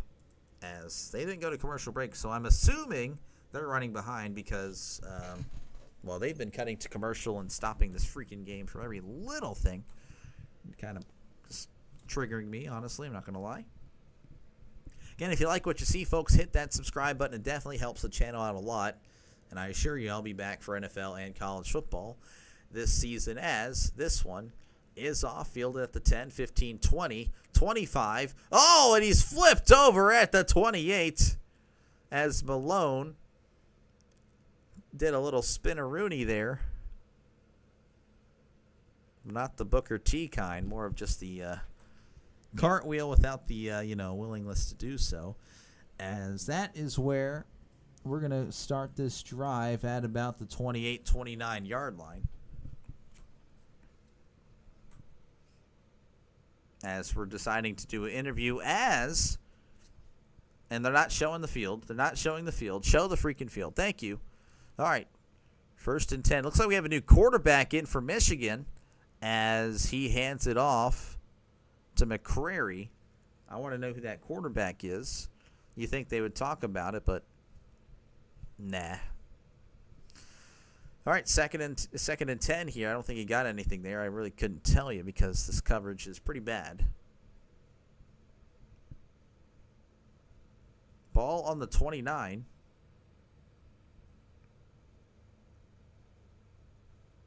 Danny Etling is in at quarterback. That's who the quarterback is. 2nd and 10. Etling back to pass. Throws. It's caught at about the 36. So that's going to be a gain of 7.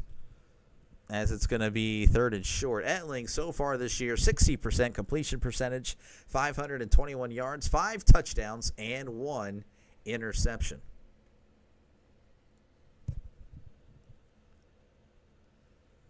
Third and 3.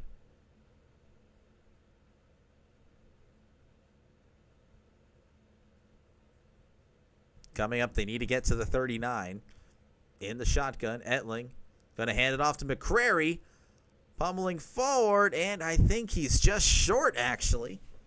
So he was trying to drag the defender there, and he did for a little bit, but was brought down just shy of the marker.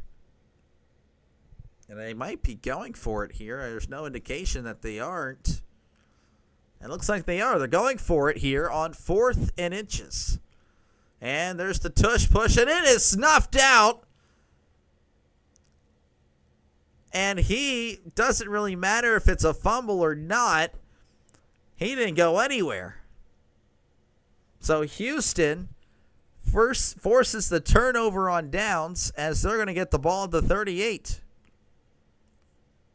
I don't know if that was the play I would have ran there. I understand the Eagles have a bunch of success. Yeah, I think honestly what happened there was that the snap, and, the snap was low. It was a fumble immediately. I mean, my voice is cracking up here. But, so yeah, I think that was really why that didn't work. As it looks like they're headed to commercial break. Houston up 19-9 over the Panthers.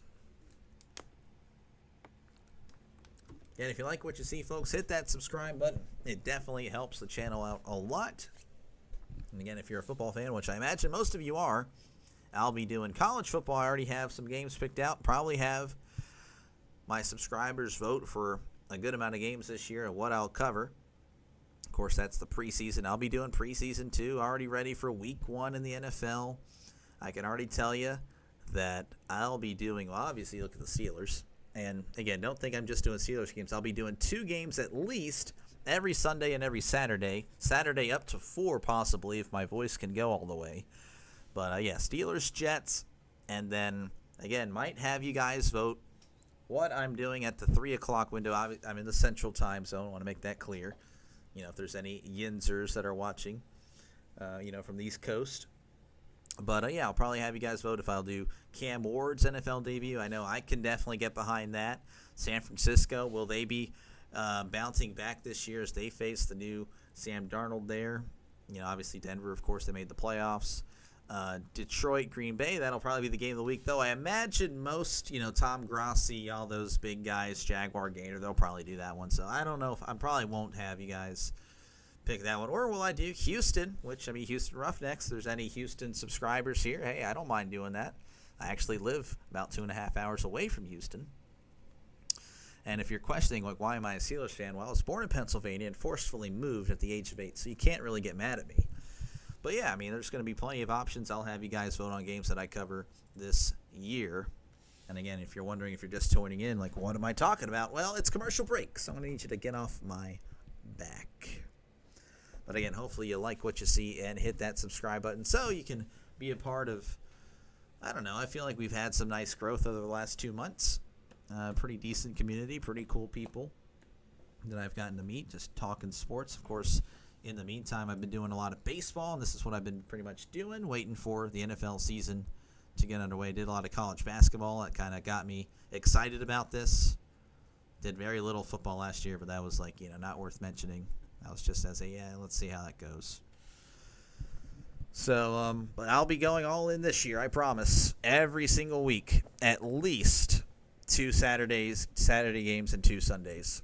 And then during the week, there's obviously football there as well. So we'll be doing that, college and NFL.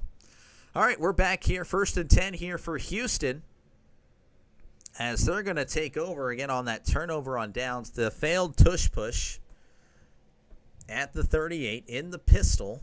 2 receivers to the left, 1 to the right. McClendon sending Spivey in motion, the tight end. McClendon hands it off to Lingard. Met immediately, spinning forward for about 3 or 4 more. Again, he met just 3 or 4, maroon jerseys. He's just really had no room to work. So I can definitely I feel a little bit bad for Lingard, but he's making it work. He's not doing too bad at all. So 2nd and 6 here for Houston. Ball at the 34. Empty set. McClendon in the shotgun. McClendon back to pass. Low snap. Handled well. Throws. It's caught at the 30 by Hall. But there is a flag down. He was tackled immediately. Looks like there's going to be an offensive foul. Tripping. Number 78 tripping. That is the former Steeler Zach Banner. Zach Banner was a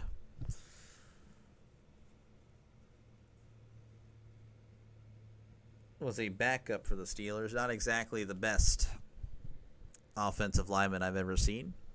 31 years of age, though. College of USC. Two-time first-team All-Pac-12 in 2015 and 2016. All right, that's going to back him up quite a bit, actually. 15 yards. 2nd and 21 coming up, as they're now at the 49. In the shotgun is McClendon. Three receivers, to the right, one to the left. McClendon back to pass. No, it's going to be a draw. He's at the 45, 40, and that's where he'll end up. Merritt with a nice gain of 9 to try to make this third and manageable. Do you know Blake Martinez? Yeah, running back. He was with Oregon State.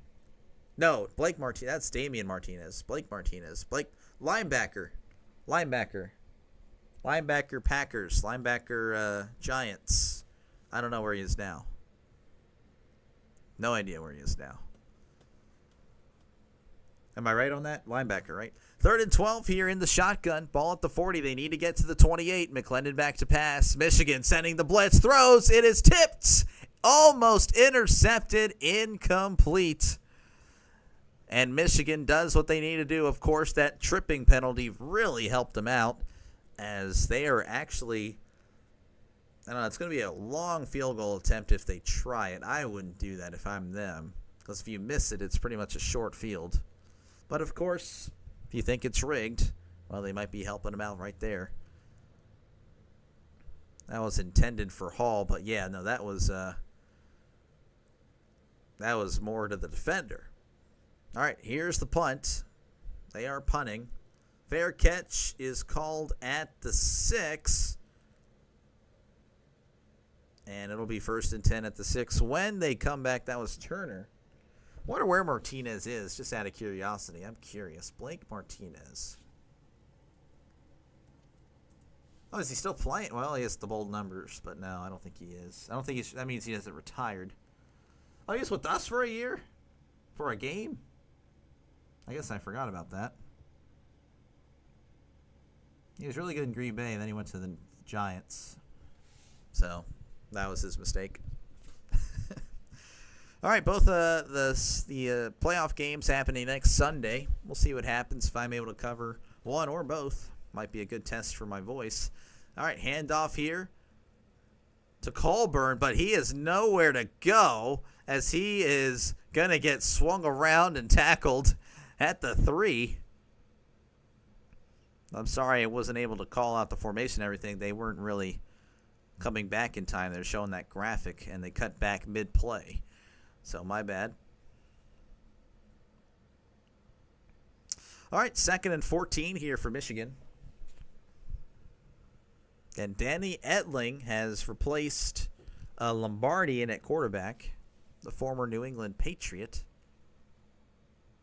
2nd and 14, ball at the 3. Etling.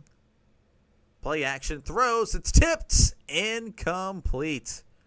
And looks like the tight end took a shot, and a receiver is saying, hey, like he literally got concussed.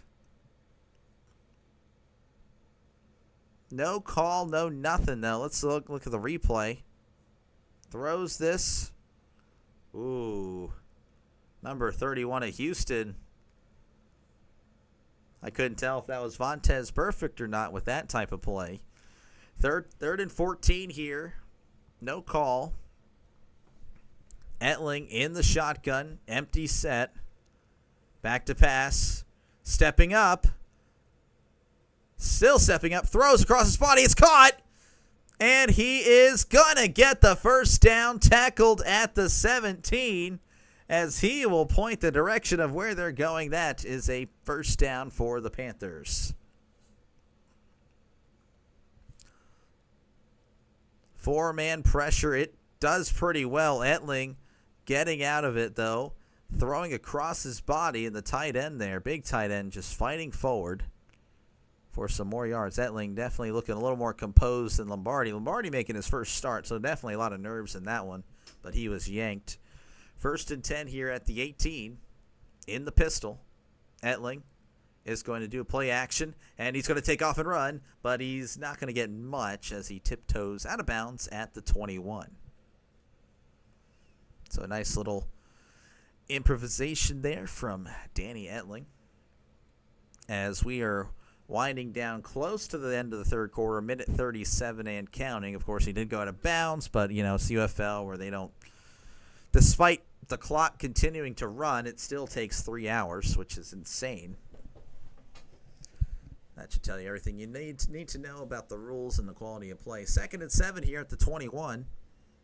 3 receivers to the left, 1 to the right. Etling back to pass, throws. It's caught. It was behind him, but a nice adjustment by Moore as he plows forward to the 39-yard line.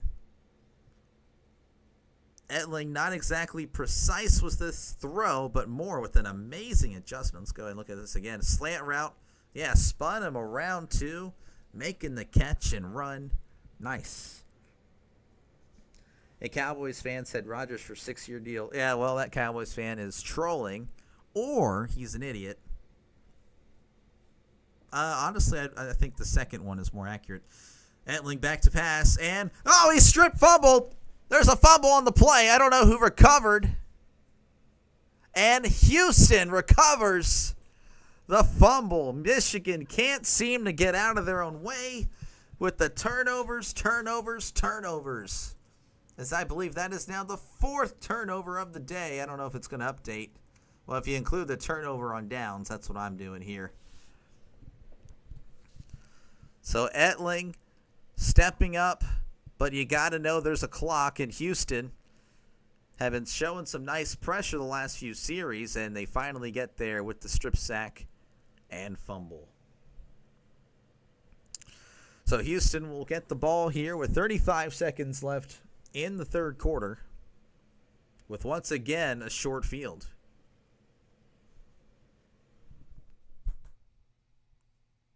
As they do an interview. Hopefully, yeah, there we go. We cut to a split screen here. In the pistol is McClendon. 2 receivers to the left. McClendon handing it off. This is, I believe that's, who is that? Merritt. Merritt is going to get about 2. As it's going to bring up 2nd and 8 at the 32-yard line.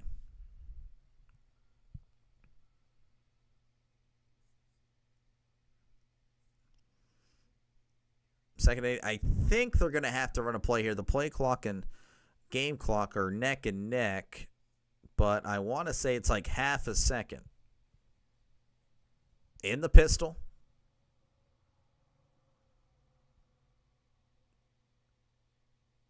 And despite it being a half-second difference, they're not going to make them run it, which is lame. That is lame. So we head to the end of, or we're heading to the fourth quarter, where the Roughnecks are currently in control and up over the Panthers 19-9. So commercial break there. Again, thank you guys for letting me be your broadcaster today.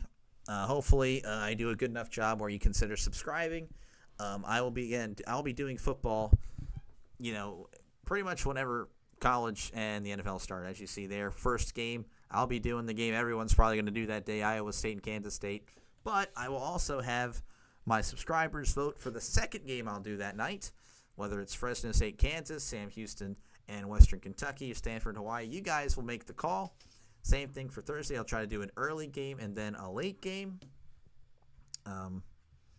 Friday, I cannot do Fridays. I actually call football games for the local high school here. So Friday nights, I'll be pretty much out of commission. But Saturdays, I aim to do at least 2 games every single week.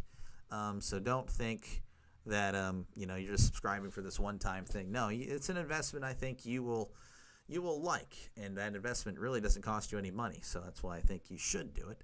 And of course, in the NFL, I'll be ready to go, starting with preseason, and then of course week 1, getting ready for 2 games every Sunday, of course, and then doing what I can during the week. So, but yeah, and also don't hesitate to comment down below, talk about whatever you'd like. my chat is open. It's you guys pretty much serve as my color commentators. You guys keep the flow going. If this game can be boring sometimes, it really can. Or during these commercial breaks, the perfect time to chat away and talk about whatever. Talk about how I think the Cowboys are going to go 8-9 despite the addition of George Pickens. I don't really think they're that great. It's going to be, I don't know, maybe not. I don't know. Dallas could be good, but they also could be pretty bad. Even if they make the playoffs, though, they're going to lose first round. That's usually how it goes. But yeah, just chat about whatever you'd like. I'm definitely down to talk with you guys. And if you are a baseball fan, well, I've been doing baseball this whole time pretty much ever since the end of the college basketball. If you guys want proof of that, I can show you. Again, this is the stuff I've been doing. And I did a little bit of football last year, but again, that was just for fun. But now it's kind of like, let's see what can happen. As I've gotten some subscribers it's really picked up the last 2 months. Really happy with the progress. As they're working our way back here.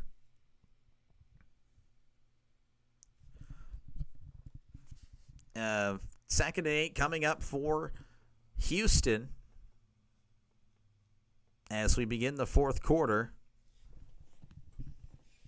Pirates offense, cough, cough.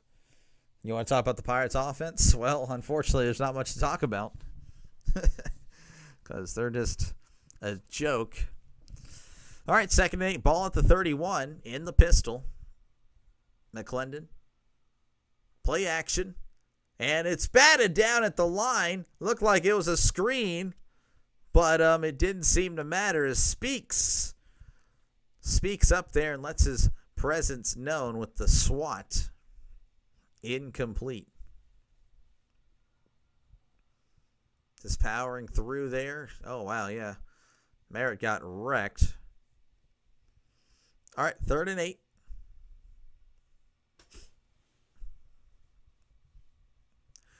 Third and 8 here for Houston. They need to get to the 23 to convert the first down. Empty set here in the shotgun. And we hear a whistle. I hear a whistle, and there is a whistle. Delay of game, actually. It's going to back him up a few. Coach Johnson can't believe it.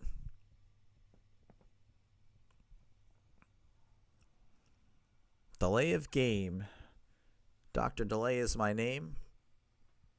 So look at that. That's another problem, the halfback screens at EA football games. Yeah, they're kind of OP. Third and 13 here. McClendon backs fast, throws. It's caught. Did he hold on? And they are saying he did. Chisholm holds on at the sticks, and that is going to extend the drive. It was a nice little dart. Ooh. He did bobble it. Did he have 2 feet while he was going out of bounds is the question. This is going to be a close call. The initial call is that he did make the catch. Now they're actually reversing it. They're saying he did not make the catch. Yeah, so I had USC this one dynasty with my buddies, and literally, Big Ten, obviously. I played the Ohio State guy, and all he would do is he would abuse the halfback screen. So obviously, first few years he'd kill me, but when I recruited well, I actually got the defense, and yeah, I pretty much sell out for that, and he was pretty much cooked at that. I cooked him. Once I had the speed, oh yeah, he was done. But yeah, it is OP. Anyway, so 4th and 13 here, but okay, so it looks like they're going to review this. Mike Piera is in, so the ball's coming out, but he may have secured it just before it comes out as he's falling down. But as he's hitting the turf, it's going to be really, like, he starts like pinning it there. I don't know. It's going to be pretty close.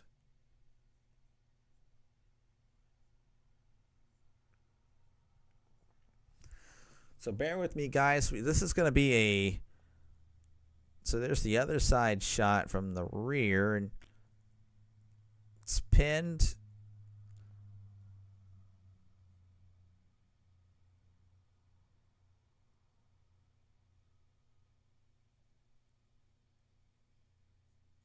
It's close. They're going to say incomplete pass. So, which I guess is good for the, dramatic ending that, they're trying to go for here with the rigging, but trying to make it close. All right, so incomplete pass. Chisholm shaking his head. He feels like he had it. It was close. But 4th and 13 coming up. Looks like they're going to have to kick the field goal. And they do have a former NFL kicker on the team, Chris Blewett. Former Pitt Panther, if you're interested in that knowledge. This is a 54-yard attempt from the left hash. And, we got a field goal toss. Blewett isn't going to get much, though, as he is tackled out of bounds. And looks like there might be some extracurricular activity as Blewett's still on the ground. And there's a scrum on the sideline of Houston. They are pushing and shoving, grabbing helmets. Blewett is down. Blewett is still down. He is holding his left leg. He was tackled very awkwardly there. And that may be a decision that Houston may come to regret if they need Blewett. If Blewett's out of the game, then you can't kick off. Well, you're going to need the punter to kick, but field goals come out. That's pretty much. You're pretty much done. He is limping bad. It doesn't look like he is able to kick a football anytime soon. 30 years old, trying to get back into the NFL. Little halfback toss. We've seen this play in Madden, and I don't know if it's ever worked, as he was able to get a yard, but nothing doing. Wasn't Mike in the NFL? Mike who? Mike. Which Mike? I'm trying to think of a Mike. I don't know. I'm not too sure which Mike, Draven. I'm sorry. I'm trying to think here. Thinking back to what I just said. All right, 1st and 10 here for Michigan.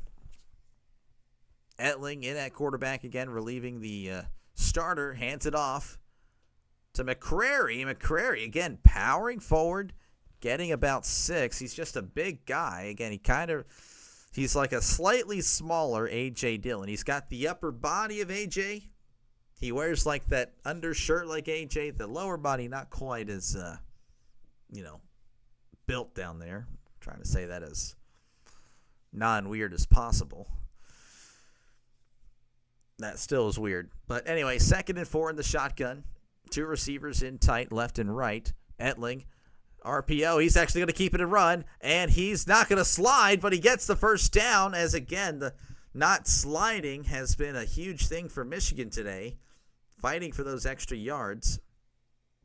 The ref or person, he said, Mike Piera. Oh, yeah. Yeah, I think he helps out with the, well, I don't know if he helps out. I think he's just the Fox, referee analyst, just to review calls.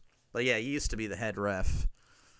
And I don't know, I wasn't really a fan of him myself. 1st and 10 here for Michigan. Ball at the 46 in the pistol. 3 receivers to the left for the Panthers. Etling hands it off to McCrary. He's got some space. He's at the 50, 45, and he gets the first as McCrary, again, just dominating on the ground today. And I'll go ahead and cut over here real quick.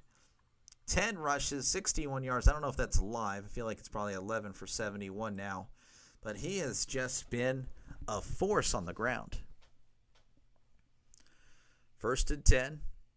Referee coming in here as there's changes, trying to stop them from hurrying it up. Ball at the 44. In the shotgun, 2 receivers to the right, 2 to the left. Etling is going to keep it on the RPO, and he's going to get a few yards, actually, as he's tackled at the 37. So about a 6 or 7 yard gain. As Michigan looking to possibly try to win this game with the backups. That would be pretty devastating for Houston. I mean, their season's over regardless. All right, in the shotgun, receiver to the right and to the left. Etling hands it off, and I don't think he's getting anywhere that time. In fact, he might have lost a yard.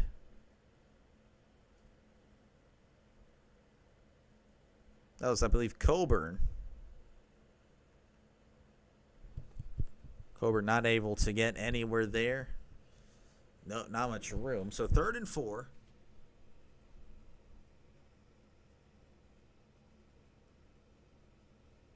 Third and 4, ball at the 38. They need to get to the 34. In the shotgun is Michigan. 2 receivers to the right, 2 to the left.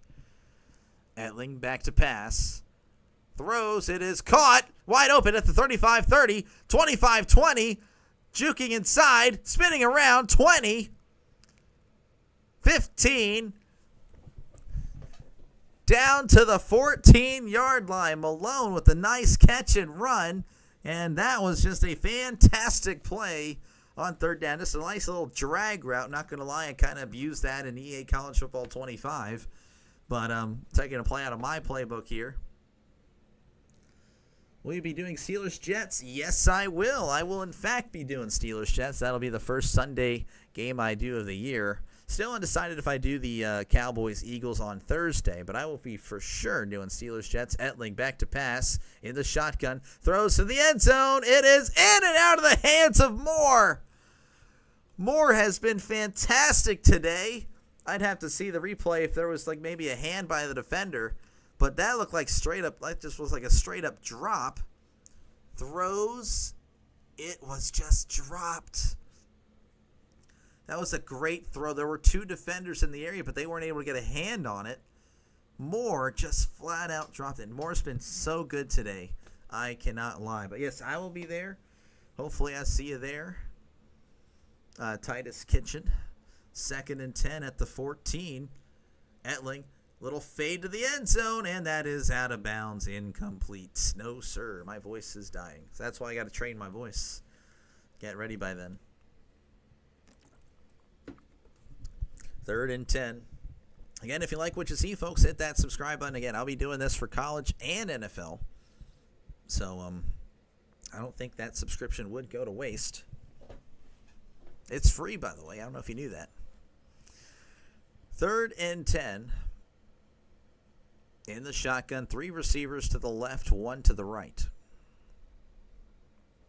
Etling back to pass, stepping up, and he is going to get sacked. That was just a loss of 2 as he was stepping up, trying to make something happen. But again, the Houston pass rush has been a lot more effective here in the second half.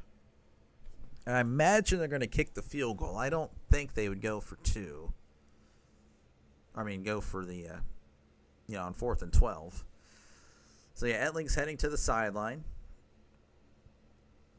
And this is Potter, or Potta. This is going to be a 34-yard attempt from the right hash. The kick is up. It is good as it was sneaking in the right upright. So 19-12 is your score. Houston up by 7 with 7:39 to go here in the 4th quarter. It's been a pretty decent game, not going to lie. I was kind of worried that it would be, especially, well, going into the game, I thought Michigan would blow them out. But then I find out Michigan's playing their backups, or for the most part, their starting quarterback's out, and then some other players are out. And, we got a good game, I would say. I'd say we have a good game. Looking at the stats here, and as you can see, just a little bit of a different passing game with Etling in there. He already has 62 yards passing on 7 attempts versus the 61 on 18 for Lombardi. And Lombardi, of course, threw the pick 6, which ironically is a difference in this game. As you can see, 19-12 is the score, whether it's there or down there. Never ask me what the score is. I mean, there's no excuse. Okay, so McCrary does just have 10 carries for 61 yards. He's been really, really good on the ground. Moore has been fantastic. I did have that drop, but I still think he's been very good as a receiver today. And, of course, some Roughneck stats for you. McClendon, 17 for 29, 193 yards. No touchdowns or picks. Lidgard, 9 carries, 25 yards and a touchdown. Merritt, 5 for 19. Chisholm, 4 for 44. Butler had that really big completion and run. 1 for 41. Merritt, 1 for 25. So we've had some offense here. I know it's 19-12, but it hasn't been too bad of a game. Again, hopefully I do enough to earn that subscription. Again, I'll be starting college football August 23rd. And I'll probably have you guys vote for the second game that day. And I'll be, of course, starting with the preseason, believe it or not, with the NFL. And then, of course, working my way all the way through the playoffs. So hopefully I'll see you guys there. And if you guys think I do a good job, hit that subscribe button. It definitely helps the channel out a lot. It really does. But yeah, I'll be doing two NFL games every Sunday, and then at least 2 on Saturdays. And I'm just yapping to keep the noise there because I know if you don't hear anything, you're like, what the heck am I watching? As I'm still waiting for this commercial to end. Closed at Michigan -1.5. Live, Houston up 4.5. That's interesting. Honestly, again, it won't surprise me if Michigan comes back and wins this game.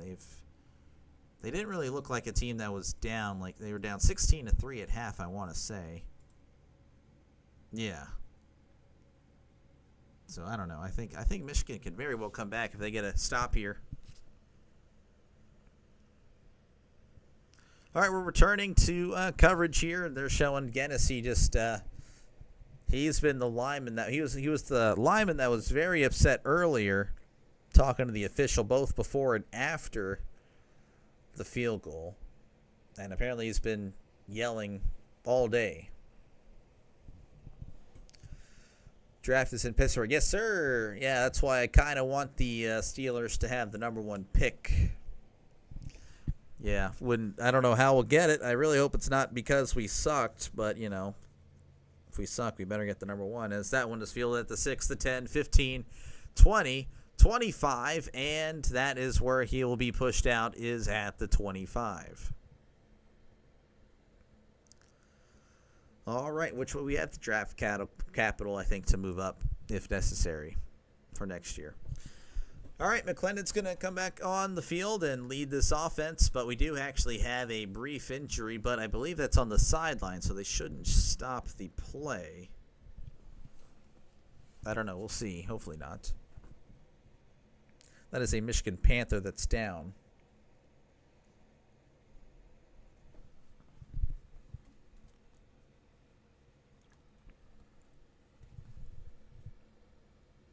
Looks like we are going to stop a little bit, apparently. Nothing's going on. And Genesee is still talking to the officials. He has been talking a lot. I get a Green Bay draft and a Pitt draft. I'm so lucky. Yes, sir. All right, so yeah, we are actually going to, despite him being out of bounds, I guess it's because he landed in the media area. I don't know. They're going to take a mini break there. 19-12 is your score, Houston. Up by 7. And again, there should be no reason anyone asks for the score, as you can see it right there, which you can kind of context clues, guys. If you know, for some reason that's not good enough, I got the scoreboard down there. And of course I got a ticker, ESPN style, not in the design of ESPN, but that would cost a lot of money, apparently. I have that one. That should be fine. But again, guys, you know, obviously it's baseball season, so that's what I've been doing. I do a little bit of UFL when I can. But I will, of course, be returning to football once football season is here. And by returning, I mean, well, I briefly started last year, and that was a disaster. Just doing it for fun. But this year, we're locking in the whole way. I already have it planned out. I've already had the A-OK from the wife. I already got it cleared. So, you know, I already got all my stuff ready for that. I have her blessing. As again, we are in commercial break. Injury timeout. Houston up 19-12. I never liked Russ. I don't know why, but when he came to the Steelers, I was still kind of salty about it. Interesting. I liked Russ. I still do, believe it or not. I'm one of the few Steeler fans that doesn't hate Russell Wilson. I mean, you look on Twitter, and it's like, yeah, no, get that bum out of here. Like, no, I didn't. There were some times towards the end of the season where it was like, what the heck are you doing?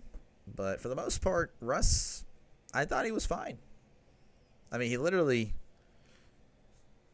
put up a 44-point. I understand the Bengals are bad, but the Bengals didn't allow 44 points to anyone else. Like, we saw the Steelers hit highs that we hadn't seen since Ben Roethlisberger. So I like Russ, and I understand he's a little corny, but I don't mind him. I don't mind that at all. Again, bear with me, guys. I understand I'm just talking about anything else but this game. We are on commercial break. Feel free to chat away, by the way. I do read all comments. Just talk about whatever you'd like. As, football and sports is preferred. But for the most part, you can talk about whatever you would want. For the most part. Within reason.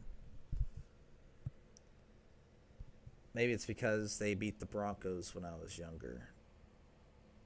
They beat the Broncos. You talking about the Steelers? Or are you talking about... I have no idea who beat the Broncos. Because I know we lost the Broncos multiple times in the playoffs, sadly. Both games in Denver. We need to host Denver for a playoff game just to get our revenge. All right, we're back here. TV timeout is nearing its end. All right, 1st and 10 here for Houston. Ball at the 25 in the pistol. The Seahawks. Oh, I gotcha. McClendon handing it off. And he's going to get about 5, maybe 6. Lingard finally had some space and was able to show what he can do with a nice 5 or 6 yard gain. As they're kind of zooming in on this Genesee guy with the lineman. He was, after the play, he was just talking to one of his linemen, but very passionately. The injured player was Kendrick Whitehead, second season with the Panthers. Went to Delaware. 2nd and 4, ball at the 31.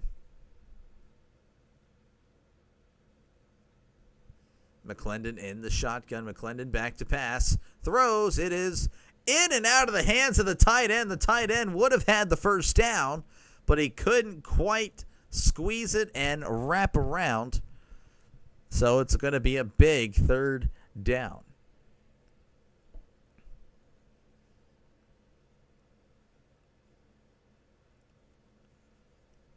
Third and 4.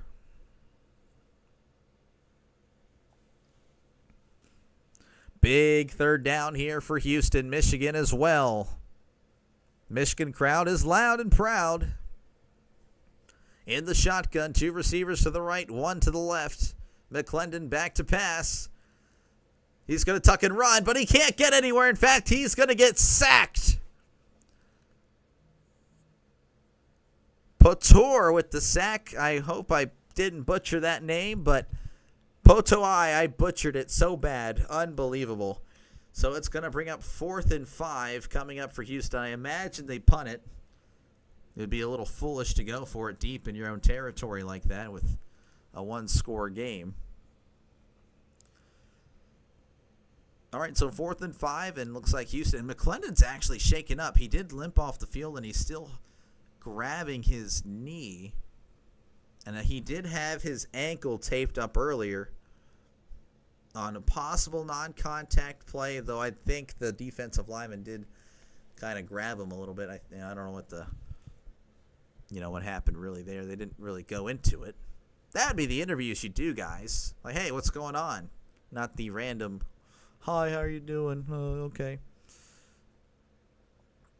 All right, so I don't know what's going on, but we have a timeout. Timeout by Michigan. They didn't announce it at all on here. So Michigan will get the ball with about 5:40 left to go with a chance to tie or flat out win this game. A game that they were down 16-3 at halftime. All right, here's the punt. Malone fields it at the 20. He's at the 25, the 30. Spin move. Breaks a tackle, but is met by 2 or 3 Roughnecks, and that's where they'll start their next drive at the 32.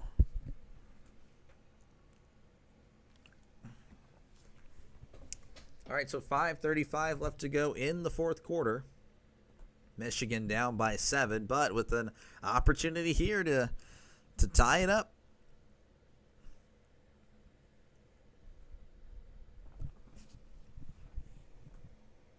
McClendon trying to jog it off on the sideline right now. He is shaken up.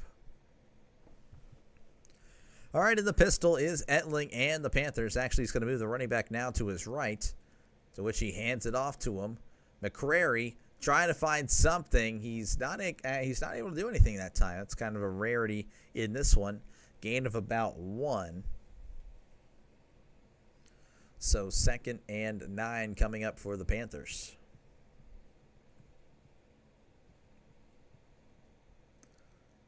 All right, 2nd and 9. Ball on the 35. 5:05 left to go in the fourth quarter. They actually gave him 8 there. Etling back to pass. He's going to check down to McCrary. It's caught. Stiff arm, 40. And he's pushed out of bounds near the first down marker. I don't know if they're going to give it to him or not, but it's pretty close. And on here it's saying 3rd down. On the computer it says 1st down. They're saying 1st down. 1st down, he did get it. Gain of 8. How high would you rank Tomlin as a coach? Not that high. I'd have to really think about it. 1st and 10. It's better than half the league. I mean, I'll say he's at least that. Hands it off to McCrary. He's at the 45. Plows forward a guy. Tackled at the 48. I need to look at a list. Give me a list. I'm looking at a list right now. I'll look at it. Instagram has that SOG account, and he usually posts random crap like that.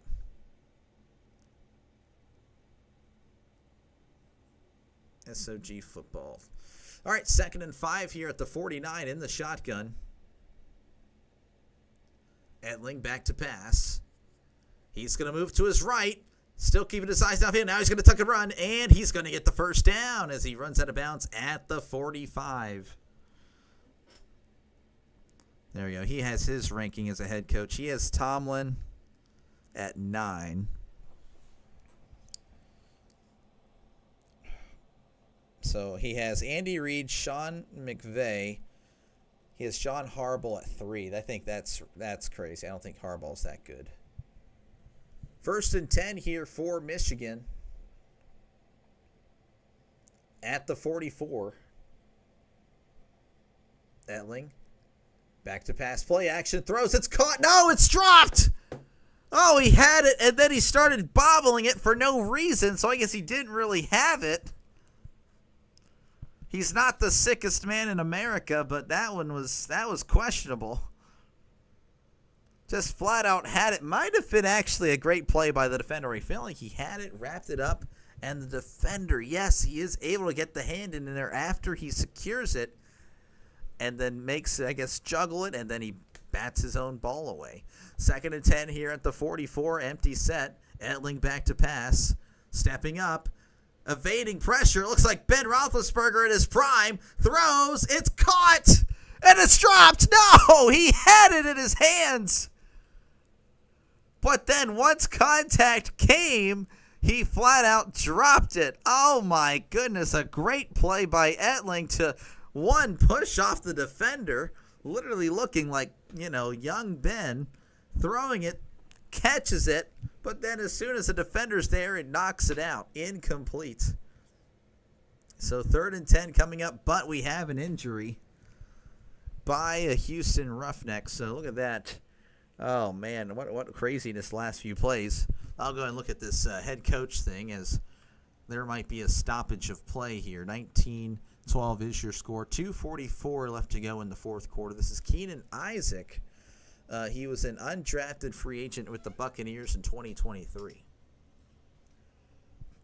Okay, all right. So he has Harbaugh, O'Connell, Campbell, Sirianni, Shanahan, Quinn, all above Tomlin. I disagree with Harbaugh. O'Connell, I'm sure he's fine. I don't know if I would really. It's kind of too soon. I'm honestly not a big Dan Quinn guy either. Everything else I'm okay with. I do think he has Tomlin above Jim Harbaugh. I'd pick Jim Harbaugh over him. Sean Payton, they're about the same. They're both like old and haven't done anything in forever. LaFleur, I don't know. I feel like LaFleur would probably be a better coach at this point. McDermott, That's a close one. I don't know. They're probably about the same. I'll have to go down the list. Soon as it's 3rd and 10 here at the 44, Etling back to pass, moving to his right, and he is not going to get any. Oh, there's a late hit. He was going out of bounds, and there was a late shot, and there was no flag, but the benches are clearing there for Michigan.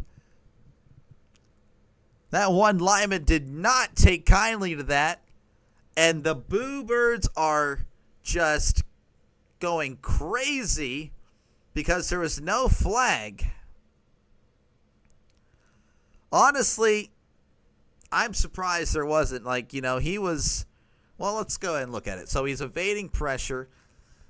He's stiff arms. He's... Oh. You know what? Honestly, I'm actually fine with that no call because he was actually still in bounds, still tiptoeing inbounds. But I'm just saying, and if you're a Chiefs fan, you're probably going to hate this. If that were Mahomes, that's 15. If that were Josh Allen, that were 15. That's all I'm going to say about that one. 4th and 6 at the 40.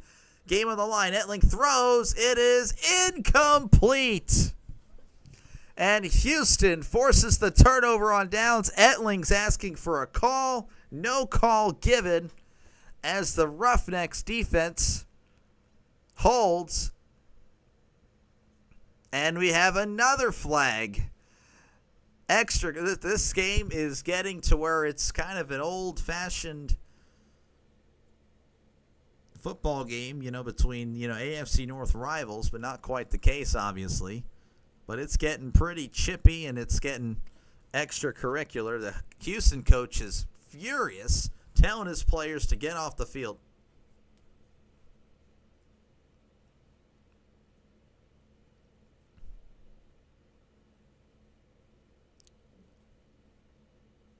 So this is going to be flags everywhere. Players are all on the field. They didn't like that last play. Michigan, of course, Houston, possible late shot there, but I think it was fine. So he was still in bounds. And then there was a scuffle after the play. We'll find out what's happening, hopefully, after this. After the play was over.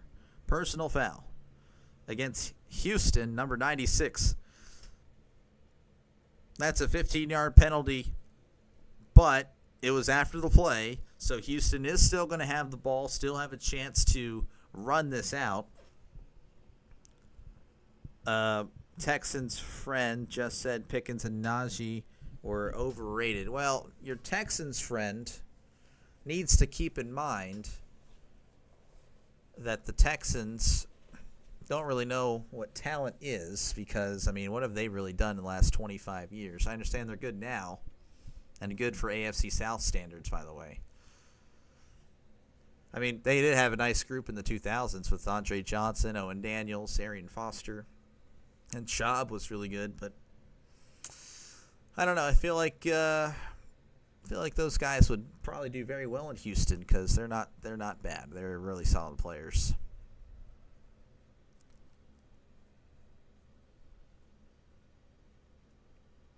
All right, so again, they're still sorting out what's going on. I don't think there's any ejections or anything like that. There's a lot of people on the field, and the rest are trying to get control. So Houston's going to have the ball. They're up 7. Ball at the 25. Michigan can still, of course, use their timeouts and, get the ball back in the pistol. And it looks like that was a mess-up play, as McClendon's going to have to keep it himself. He turned to his right to hand the ball off. The running back went left as McClendon was able to get 3 out of it somehow.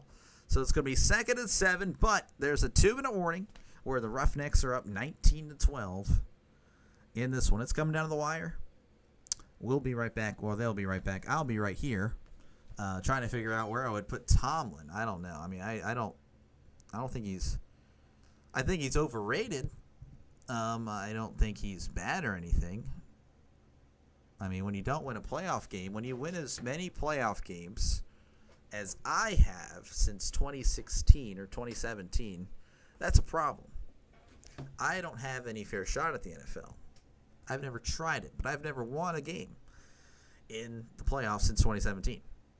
Neither is he. That's my point there. And he's had the talent.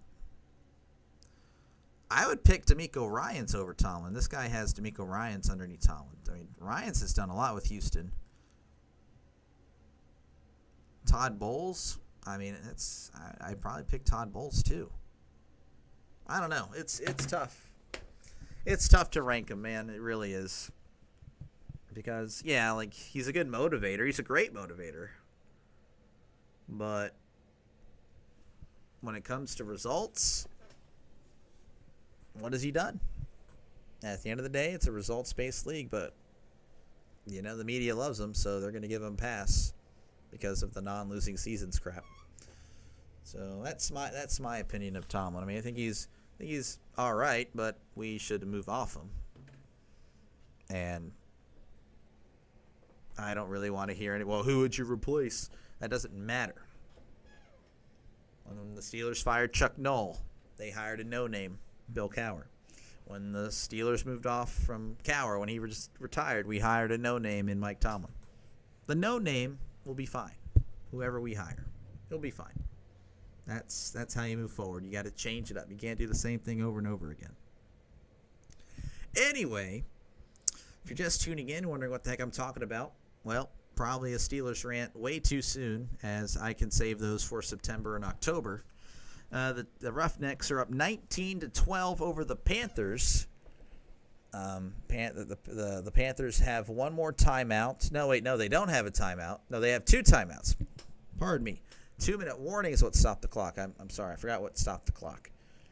So they're going to have two timeouts. Very well. Can easily get the ball back with about 1:40 left if they're able to stop them on these two plays.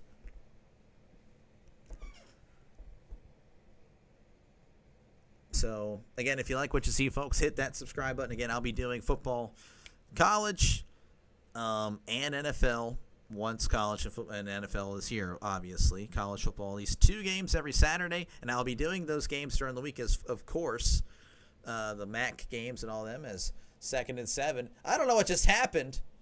What the heck just happened? He snapped the ball and none of the linemen moved, and that's a loss of 3. I don't know if that was the most blatant thing. I mean, Johnson's looking confused. So the Panthers are going to take a timeout. That was a loss of 3. The center just snapped it. The rest of the O-line had no idea what happened. Coach Johnson yelling. So it's actually only a loss of 1, but that was wild to see. Only the center snapped the ball, and the other 4 linemen just stood there. So Michigan takes their last timeout. Again, 19-12 is your score. Houston up by 7. 3rd and 8 coming up. 1:54. Now, he is in the shotgun by himself. Doesn't look like it's going to be a running play, so they're being very aggressive here at the 27. They need to get to the 35. McClendon back to pass. He throws. It is tipped. Almost intercepted, but not quite. And Michigan is going to get the ball back with about 1:40, barring any, going for it on 4th down and converting. Looks like it was a little slant. And a great play by the defender there to undercut the throw. So this is going to be a very exciting finish. Hopefully Michigan doesn't just, crap the bed here. As there's the punt. Malone fields it at the 20. Now he's at the 15. Now he's back at the 20. And he's pushed out at the 23. All right, 1:39 left to go in this one. Michigan down by 7, but they have the ball. And they have a timeout. So this one looking like it could come down to the wire, and I hope it does. Hopefully it's not like, a 4th down with 1:11 left to go. That would be pretty bad. That would be unfortunate. All right, Etling. Just going over again. He replaced the starter Lombardi. Lombardi taking over for Perkins. Perkins has the day off. There's your stats for Etling as Etling back to pass. He's going to throw it deep, and it is intercepted! Picked off, and he's going to take a knee at the 43. And Isaac, the former Buccaneer, may have just ended this game. And I want to say that'll probably be game because they only have one timeout. That is actually crazy.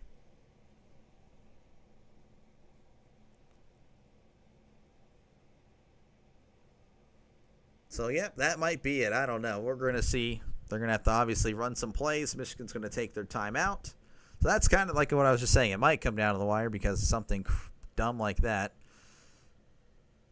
It was just not a good throw, not really a good decision by either the play caller or the quarterback to, kind of make that throw, make that play call, just forcing it down the field for no reason. You had plenty of time.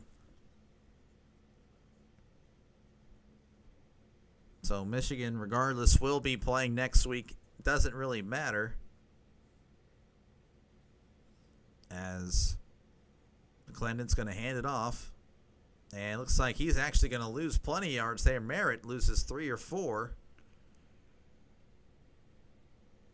Michigan with 4 turnovers today, and that's pretty much been the story. It wasn't really the fact that Michigan looked bad. It's just the fact that they couldn't hold on to the ball. And those 4 turnovers aren't including that 1 turnover on downs either. I can tell you that.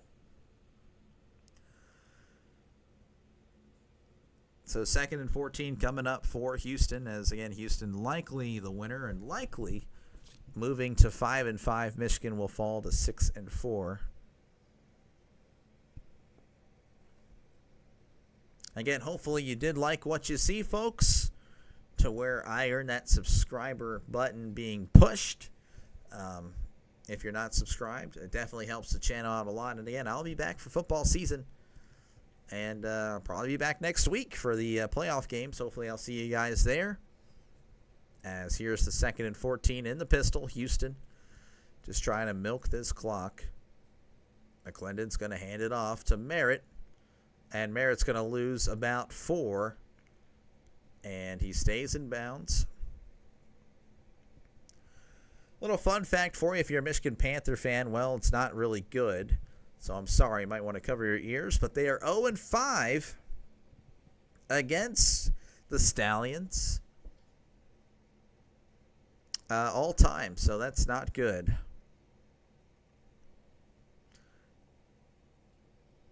So 3rd and 19, and this last play call should do it. And I will probably sign off until later tonight. In the pistol, McClendon hands it off to Merritt. Merritt's actually going to try to get his yards back. And he's got the first down and plenty more. Is he going to score? There is a flag, and Merritt scores a touchdown. But there is a flag. And this...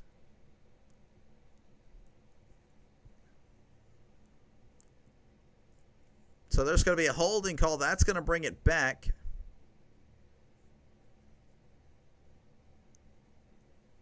It's going to remain 3rd down, so it doesn't really matter.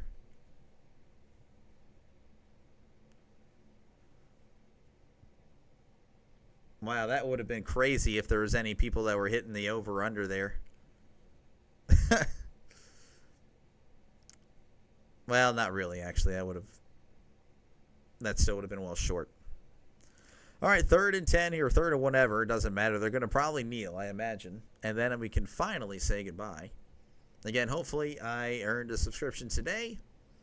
And hopefully I'll see you guys for football season. Again, if you're a baseball fan, I do cover baseball games. That's what I've been doing until football season. As there is the knee.